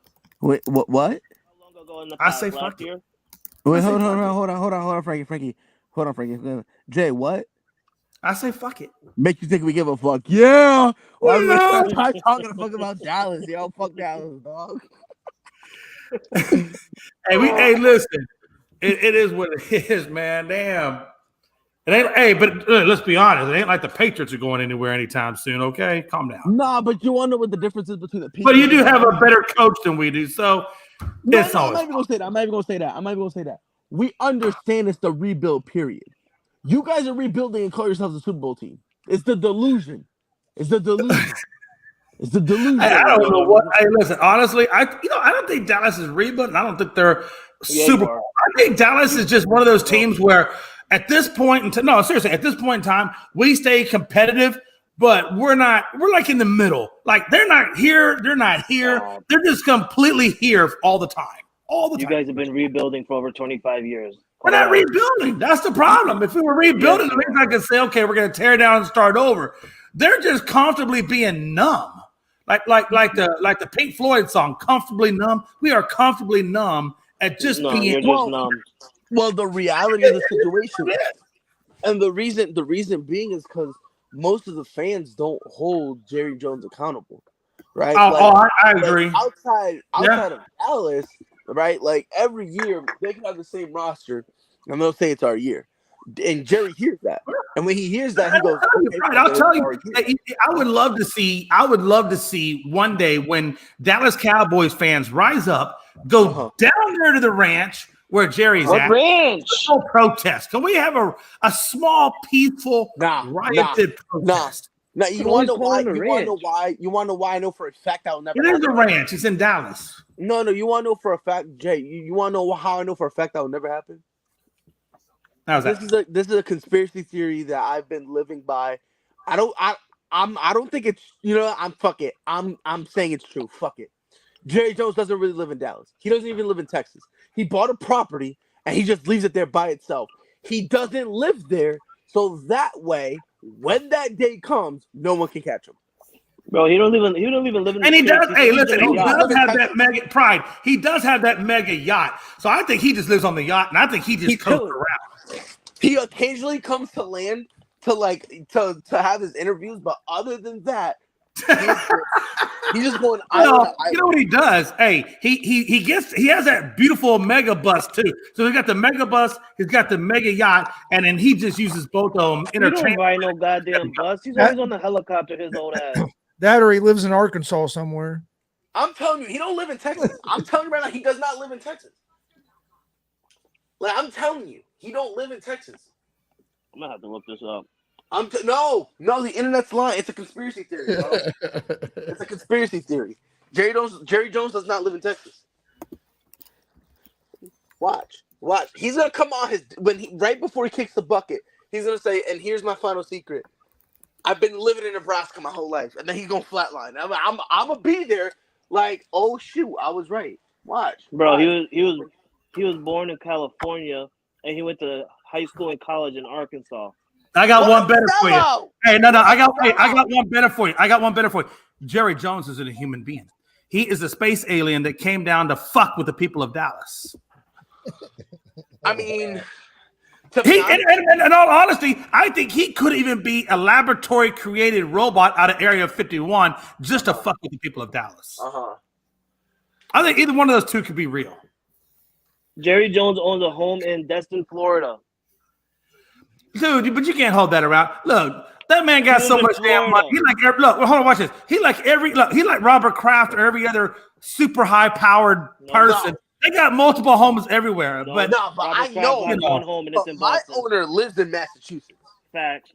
My owner. I'm saying and I'm sure he does. I'm sure that's probably. But you can't tell me that Robert Kraft don't have spots around the world that he goes and chills. He's got vacation spots. He's got vacation. Well, that's what I'm saying. He got vacation. But I get what you're saying. Jerry Jones vacation spot. You heard it here first. That's his vacation. Hey. When he goes on Again, vacation, I have said this since day one that Dallas Cowboys will not go anywhere until, like I said, we get rid of Jerry. Jerry has to go before we'll go somewhere because we don't have a real true GM to develop us. Who's higher than Jerry to get rid of Jerry? I was about to say you can't get rid of Jerry. Death. No, death. Like when natural selection comes and Jerry Jones passes away to go meet the Lord and say, so you're not getting rid of Jerry Jones. That's him dying. Oh no, I get that. You're just going to have Jerry. You're just going to have Jerry Jr. running the show, so it's not going to be. My hope is that Jerry Jr. will get away from his dad's philosophy and get a general manager and let the general manager build the Cowboys. But I'm not holding that either. I don't. Whatever. To be fair, for the last few years, he has been campaigning for that. He gets overridden because his dad owns. Yeah, and that's what I'm saying. My hope is that when Jerry passes on or passes a team over to Steven, that maybe Steven will be the logical one and actually, hire a manager, hire professionals to rebuild this damn team. Hey, Dustin. Whatever. Dustin. Yeah. I got a question for you. Okay. I'm genuinely curious. You're a Minnesota Vikings fan, correct? Correct. Are you scared yet of the Chicago Bears? Not quite. Not quite. Okay. I'm genuinely curious. The only reason why I say not quite is I need to see what they do in free agency first. Uh-huh. And then I need to see what they do with the draft. Okay. Because they do still have that pick that they just got from the Colts, where if the Colts are bad enough, the Bears could end up with the number 1 pick in the draft next year. That's crazy to me. If the Bears are a playoff contending team this year, or a team that, let's just say, goes 7-10 or 8-9 this year and just misses the playoffs, and then all of a sudden they get the number 1 pick again next year, then yes, then I'll be terrified of the Bears. I would be too, because that's a hell of a lot of draft capital to put a hellified teamer. I mean, honestly, going off of that, they have all the draft capital in the world they need right now to make a big season trade. Yeah. Whether it's for a guy like DeAndre Hopkins, whether it's for a high-quality playmaker on either side of the ball, the Bears have enough draft capital where they can go and get somebody that's about to hit free agency and then sign him to an extension so they don't reach free agency. And they have a lot. What do they do with David Montgomery now that he's a free agency? Do they try to make another bid on him, or they just let him go? And they plan to let him walk, and their goal is to try to get Bijan Robinson in round 2. Do you think Robinson makes it to round 2? I do, because there's not a lot of teams that need a running back in the first round. True. I was really about to say he only gets there not because he's not talented enough, but just because I don't think anybody ever. They're not going to look for him. Really. Yeah, that position is truly not really in need, so I can see that. Right. If anything, if Chicago doesn't touch him, he's probably going to fall to like the 3rd round, and it has nothing to do with him. It's just right now the position not that hot of a commodity at the moment.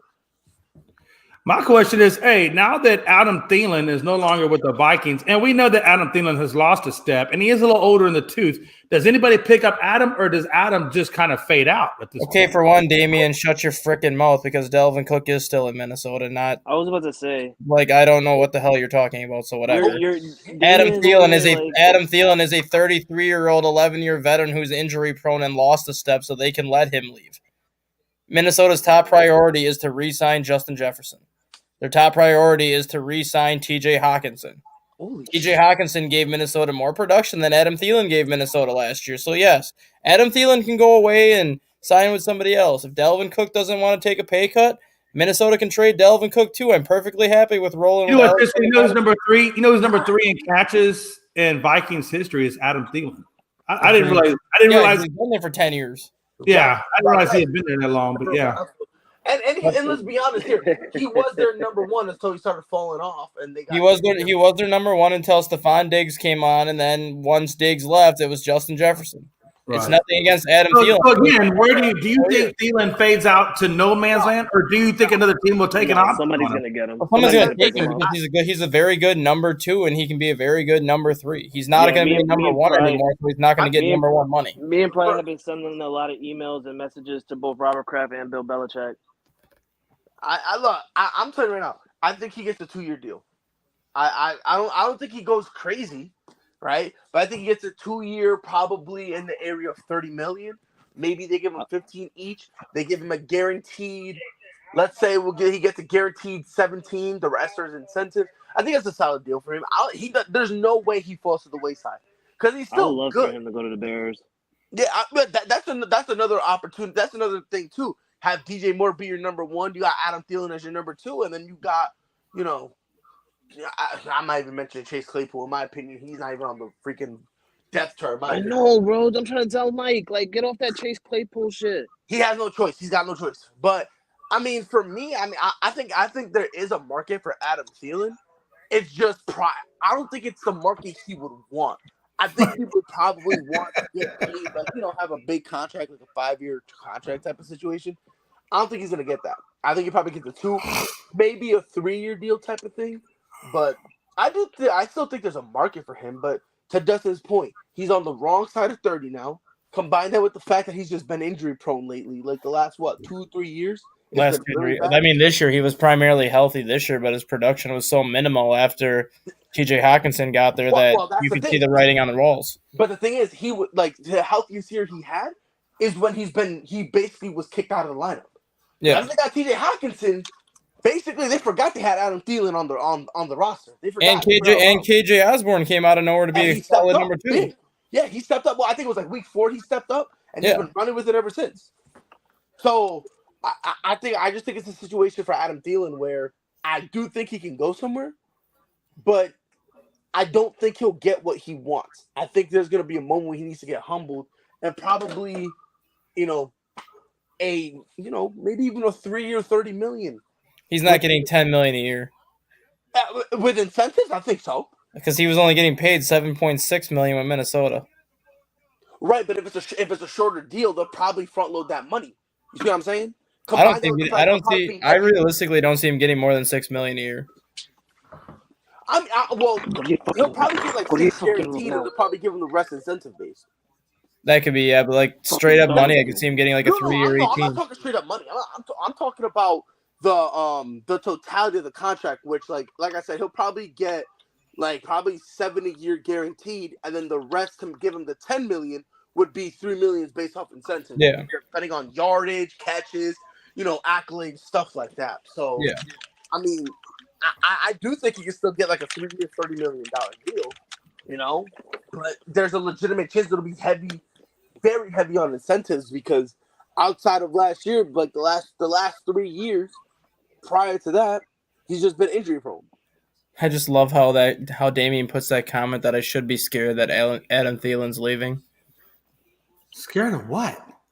I have you got plenty of other stars. I have Jefferson and Hawkinson this year together again. I don't think. No, but you got the other dude. What's the other one else? Start with an O, Osborne or something like that. Yeah, KJ Osborne. Justin should be scared of the Bears.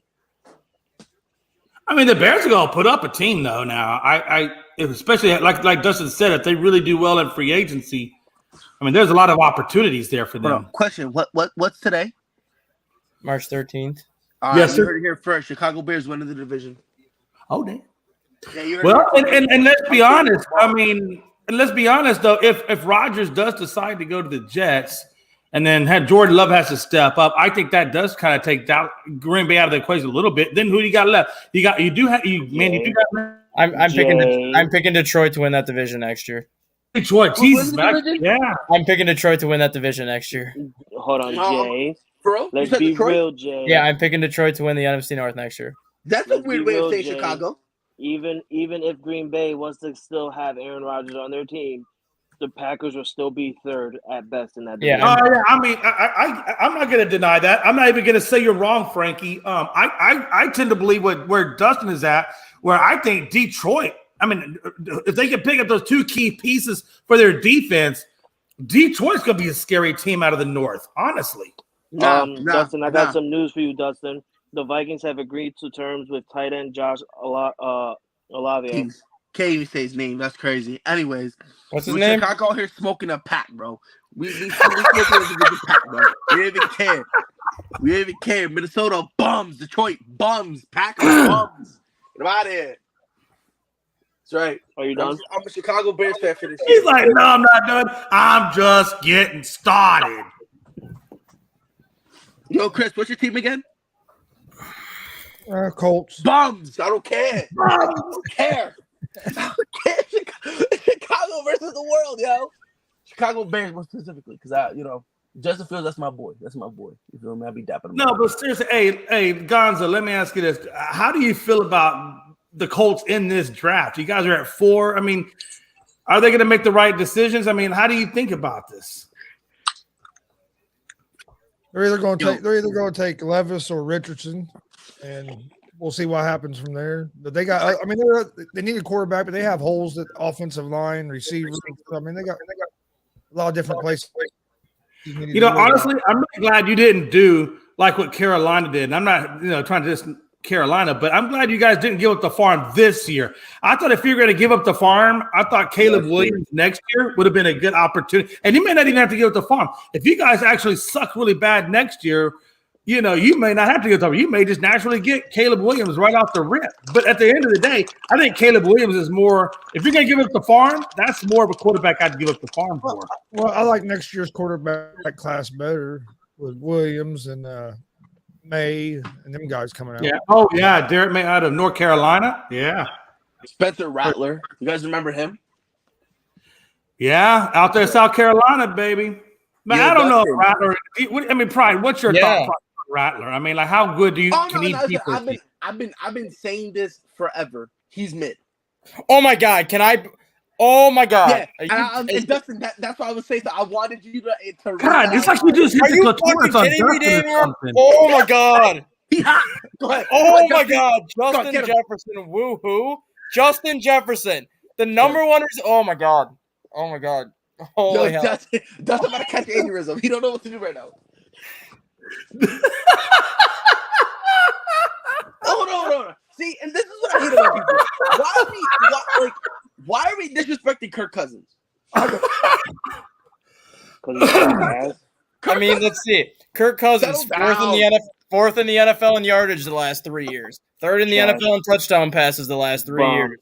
Second in the NFL in completion percentage the last 3 years. Leads the NFL with 13 fourth-quarter come-from-behind victories the last 2 years, with 9 of them coming last year.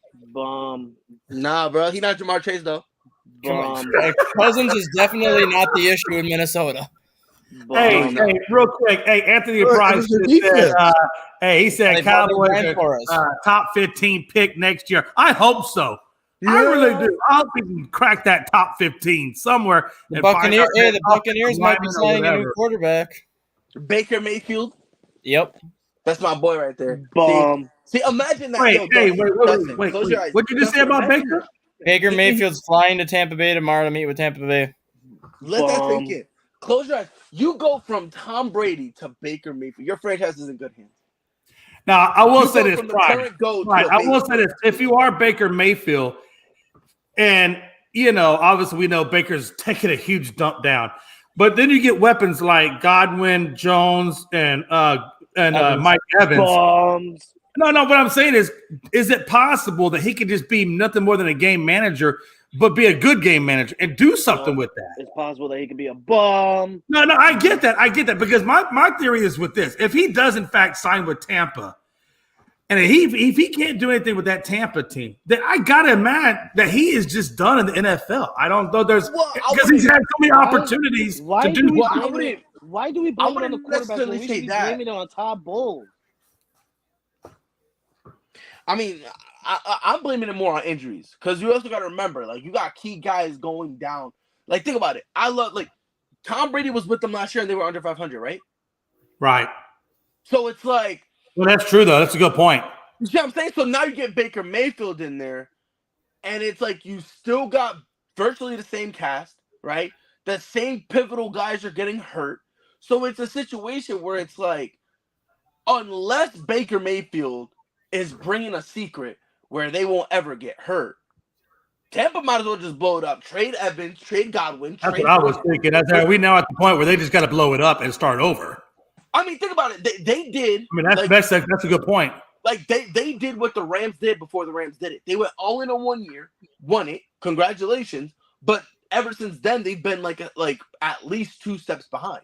So now it's a situation. Now that Tom is gone, you might as well just shrug your shoulders and just blow it all up and just and now move on to the next generation where you're gonna have a couple bad years. See if we can find a quarterback through the draft and go from there, right? But the reason why Tampa Bay would bring in Baker Mayfield is potentially for exactly what Pride said. They can put themselves in the running for Caleb Williams then.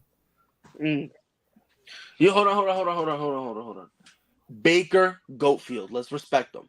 Let's So put go- some respect on his name. So going back to Damien's comment before I just forget that Yo, Damien. He can't let it go. He's like, you ain't getting off that damn easy, David. Do you realize that Justin Jefferson single-handedly had more receiving yards than your entire Bears wide receiver room last year? Woo! Dustin. Your Bears wide receiver room last year had 1,400 yards receiving. Justin Jefferson had 1,890. Let that sink in, Damien. No. Dustin, I want you to understand. Dustin, I want you to put this in perspective. You seriously are engaging a guy who was on special needs. Leave him. Dustin, He's not on special needs. No. Special needs can't even describe Damien. You know Damien's special needs. Come on. No, he's not special needs. Special needs wouldn't even take Damien. Oh, damn. Special needs would kick Damien to the curb and tell him to get bent. Real quick, before I go, Aaron Rodgers is being traded to the Jets, according to Don Kleiman out of Green Bay. They're just waiting. It says it's done. They're just waiting on the details to That's come not out. true. That's not true. That is not true. Because I just got news from Ian Rappaport, a true analyst, that said nothing has happened yet. But Frankie, Chris is right. No, Frankie, Chris is right. I have it on Wisconsin radio right now. That's not a real source, Dustin. You know it. No, I have it on Wisconsin radio right now. Wisconsin. I don't care. I don't care about the radio in Wisconsin. They're lies too. They're not real analysts. They're radio people. It's fake. All right, it's not true. Hold on. Because you're in your division. I didn't want to hear what Gaza said. You said they're waiting on what again?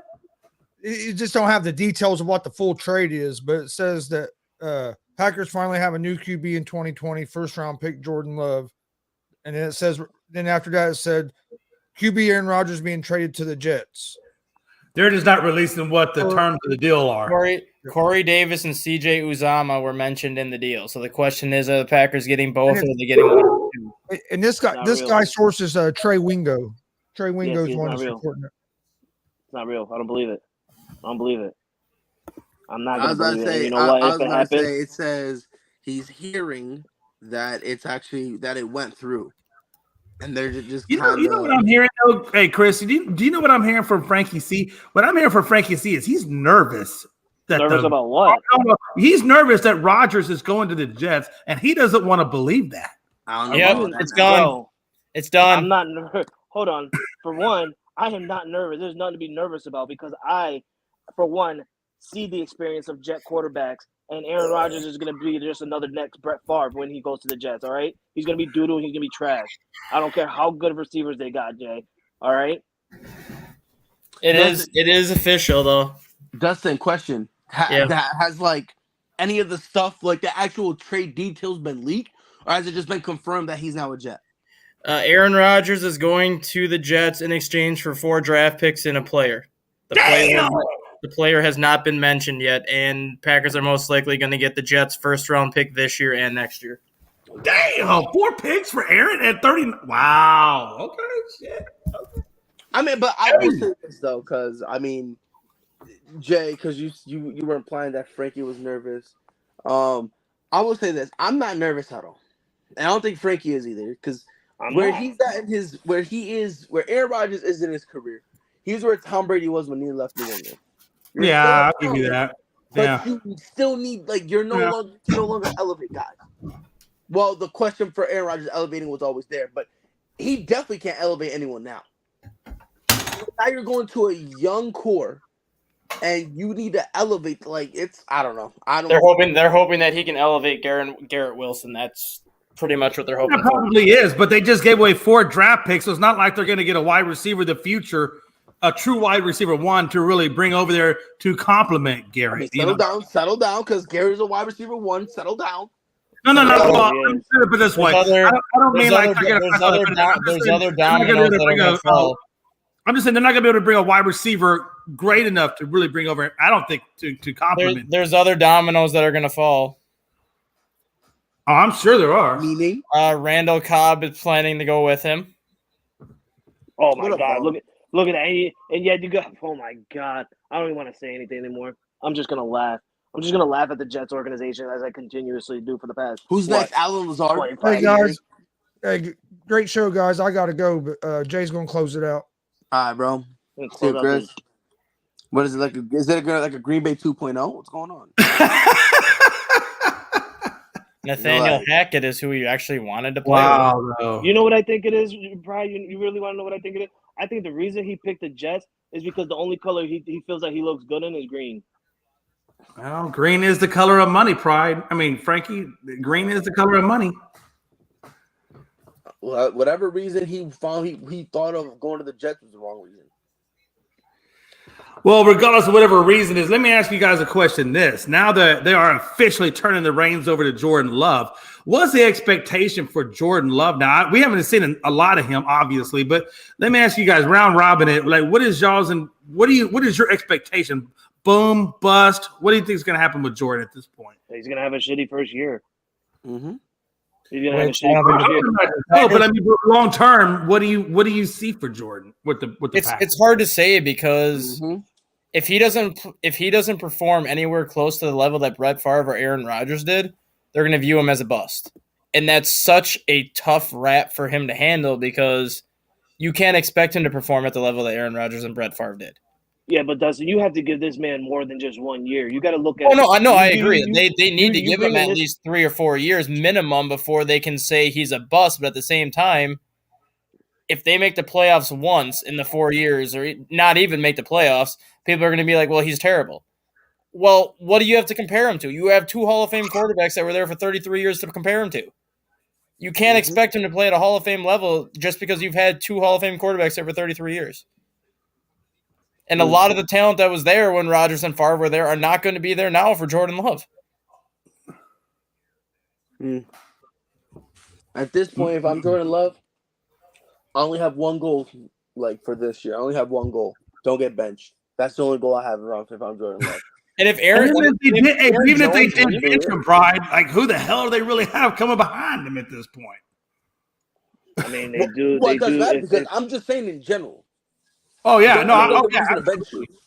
I mean, hold on though. Like, if you look at it, if the Jets, the Packers do end up with the Jets' first round pick this year, don't be surprised now if the Packers go for a quarterback and have a backup for Jordan Love.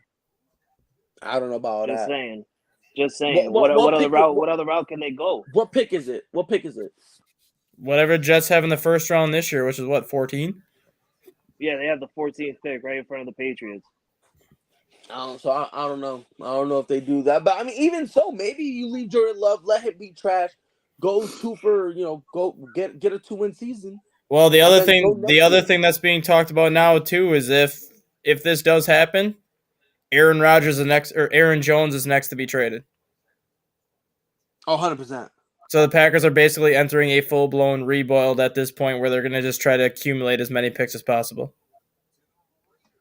Where do you think Aaron Jones goes? I don't know where Aaron Jones goes, but I know the Packers will get a hell of a haul for him.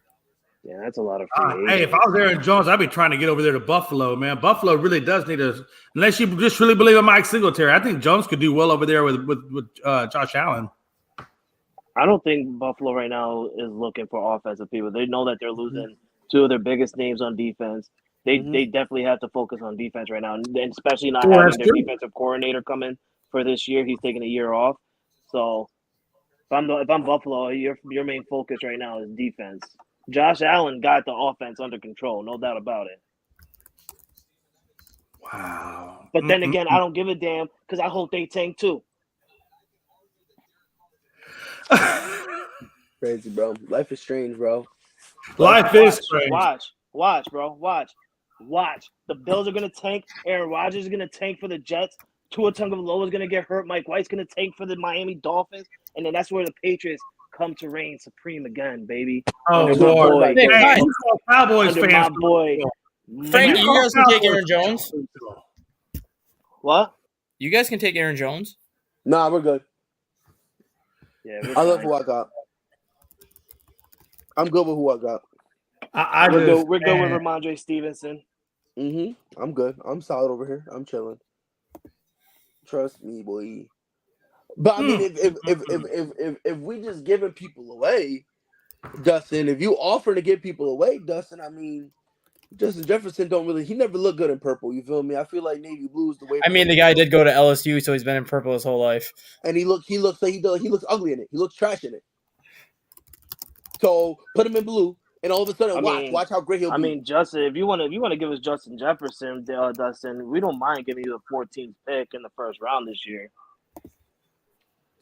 Hey, just y'all tracking. So Deshaun Watson did restructure his contract. So now the Browns got $36 million and freed up cap space to go after in free agency. So who do you think the Browns go after now?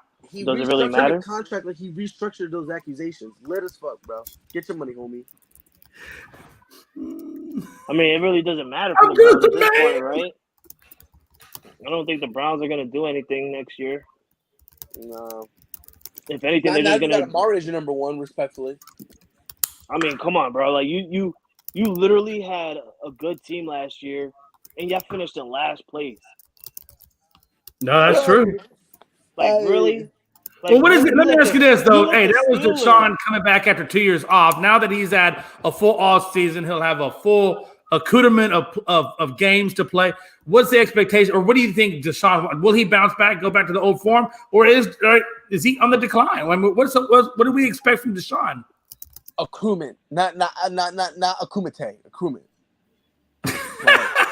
Hey, if you guys go to NFL Network, they might be putting on the Aaron Rodgers stuff right now. I'm poor. I don't even have NFL Network. I got some ESPN shit. I'll wait. But nah, dog. Like, I'm about to smack Damian. No, he didn't. No, he didn't. Let me see. Freddie and whoa! What did Damian say? He just called me Freddie. Wow. Damian, Hey, let's put that up there real quick. Damian, can I get your measurements for a casket size today? Because Frankie's about to put you in. I'm just saying, hey, look, those are some big time shots. Those are some big. I'm really surprised. I'm surprised he didn't go all the way and say Freddie and Jonathan. It's like he gave a partial diss, but he didn't give a full. I think he's afraid of pride. I think Damian's afraid of pride, so he didn't want to go full. He didn't want to go full diss. Scary. Hold on. I'm not scary though. Come on, let's. No, you are Pride. You're a little scary. Pride. You're from Dominican and Puerto Rico. That's a scary combination. That's scary. Scary. That's scary. Pride's a Dominican. Dominican. Dominican. He's a Dominican. But to answer your question, I think it was for a 7th round pick. I mean, that doesn't surprise me at all. We never used him, so I don't even know why we even waste our time signing him and Hunter Henry. To this day, baffles my mind. But for Atlanta, this just tells me for Atlanta, Kyle Pitts is now a full-time wide receiver, and they're trying to have something out there so that way instead of Kyle Pitts getting quadruple teamed, now he can only get triple teamed. So maybe they could throw him one extra ball because Jesus Christ, poor kid. What a time to be alive, man. Jeez. I'll tell you, man, I'm looking forward to the draft. I'm really looking forward to the 15th to see even more trades, hopefully. Let me ask you this. How long do you think it's going to be before D-Hop gets traded? And who do you think D-Hop goes to? I think he gets traded draft night. You think D-Hop will be a draft day move? I think so. Same thing. Because I think that's when people are going to start, like, really – because I think it goes one of two ways. Either A, all the guys are traded by tomorrow, 5 a.m. Eastern time. Everything's all done. If it doesn't happen by then, they're waiting until draft night to try to get the most they can for him. Yeah. For me, there's only one or two ways. Can you get a first rounder for D-Hop? Maybe if teams get into, like, a bidding war and they're on the – you know what I mean? Like, now that's actually on draft night, maybe they could do that. Maybe teams are waiting to see what happens with Odell and Adam Thielen. Maybe they're waiting for them to kind of find a place, and then they'll make a move and trade. Because I would rather go into free agency first because I don't lose anything. I'd rather go into free agency, get a guy from there. If I can get a guy from there, then I'll start looking and figuring out, okay, what assets do I have? What can I give up, et cetera, et cetera. So I think D-Hop is a draft night trade.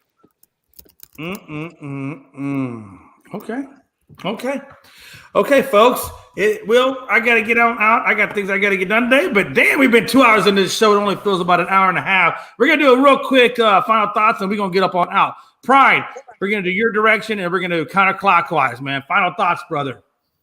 To this day, it still baffles me, bro. LeBron James LeBron James is a passer first and is their all-time leading scorer. Let that sink in. A passer first, an unselfish player leads all the NBA in the history of the NBA in the most selfish stat. Yeah. It's crazy, man. Crazy. That's my guy. That's not just my GOAT. That is the GOAT. I love you, Brian. I wish you were my dad. Hell, I think. Listen, I wish LeBron was my dad too. Shoot, man, damn, he got all the connections and stuff in the world. What a time to be alive. Stop it. You guys are like the same age. Listen, man, I know, man. I wish I could do a reverse age. It'd be amazing. Bob, aka Dustin. Final thoughts, my brother. Don't sniff spray paint as children, or you'll turn out like Damien. Woo! That's some shots fired right there for your ass. Frankie, real quick, man. In your final thoughts, I do have one question. So I know you're a Lakers guy, so let me ask you this, man. You guys have been moving up. You know, I think now you're into the play-in side of life. Bron's still out. You know, I think he comes back probably right at the end, maybe right there at the playoffs. But where do you see this team, man? Where do you see? What's your expectations for the playoffs? We screwed the chances yesterday of beating the Knicks to hopefully and potentially take over the 7th spot. We're sitting at the 9th spot right now. But I did get news that LeBron James is trying to quickly come back as possible as he can before playoffs because he wants to play with this team and try and fight to go at least to the 5th seed, maybe a 6th seed, so we don't have to do a play-in. But if you know the Lakers, man, they look real contending right now. They look real scary. And a lot of people have been saying, you know, if they end up going into the playoffs and having to face someone like Sacramento and stuff, you know, don't be surprised that the Lakers come out of the first round as the favorites and knocking out the Sacramento Kings or even the Golden State Warriors or anything like that. So I'm liking what the second half of the Lakers team look like right after the trade deadline. They look real good. They look real scary. Their defensive percentage is looking really great, as you know they're being the number 1 defense in percentage wise. But you know it's amazing to see what Rob Pelinka did during the trade deadline. He took away some of the people that wasn't doing anything like Russell Westbrook or Pat Beverly and stuff like that to bring in some shooting potential caliber players to back up LeBron James and AD. You know. Then the game before the New York Knicks on Thursday night or Friday night, these guys put up 61 points alone on the bench. Starting 61 points. The bench, 61 points. If they can continue to do that throughout the rest of the season and even through the playoffs, I agree with what these analysts are saying in ESPN and everything like that. This will be a really scary, dangerous team for the playoffs coming up. Yeah, absolutely. I wanted to put up a real quick since we're in final thoughts. Anthony Price says, basically what he's saying is, where do y'all see the news about Rodgers? I get nothing. Hold on. I haven't seen nothing either. Frankie, hold your tongue, please. Respectfully, hold the tongue. The reason why I'm saying is, Anthony Price, there's a reason why you come to All Sports, All Plays. There's a reason why you check out shows like Unscripted. There's a reason why you go to Twitter at Unscripted Guy, because we give you the news you can't find before it comes out. That's why you choose us. Having said that, I appreciate each and every one of you guys coming on the show today. Frankie, much love. Dustin, a.k.a. Bob. Mike Hughes, Pride, everybody else, man. Thank you. For everybody that Damien, we give you a lot of shit, but thank you for commenting anyway. And, man, until next time, it's your boy, Jay McLovin, and Dustin and Frankie saying, see ya. Oh, also, make sure you check out, switch over to Gonzo right now. He has easy money going on if you're looking to make your bets on the All Sports, All Plays Network. And check us out also on the ASAP Network mobile app, Google Play, Amazon, and also we're associated with Bet Us. Check that out as well. And until next time, y'all have a good one. All Sports, All Plays. Yeah. All Sports, All Plays. All Sports, All Plays. 365 5, we making a plays. You talking the game, get you to the days. We're high in the court, the dime in the lane. Variety topics, living the same.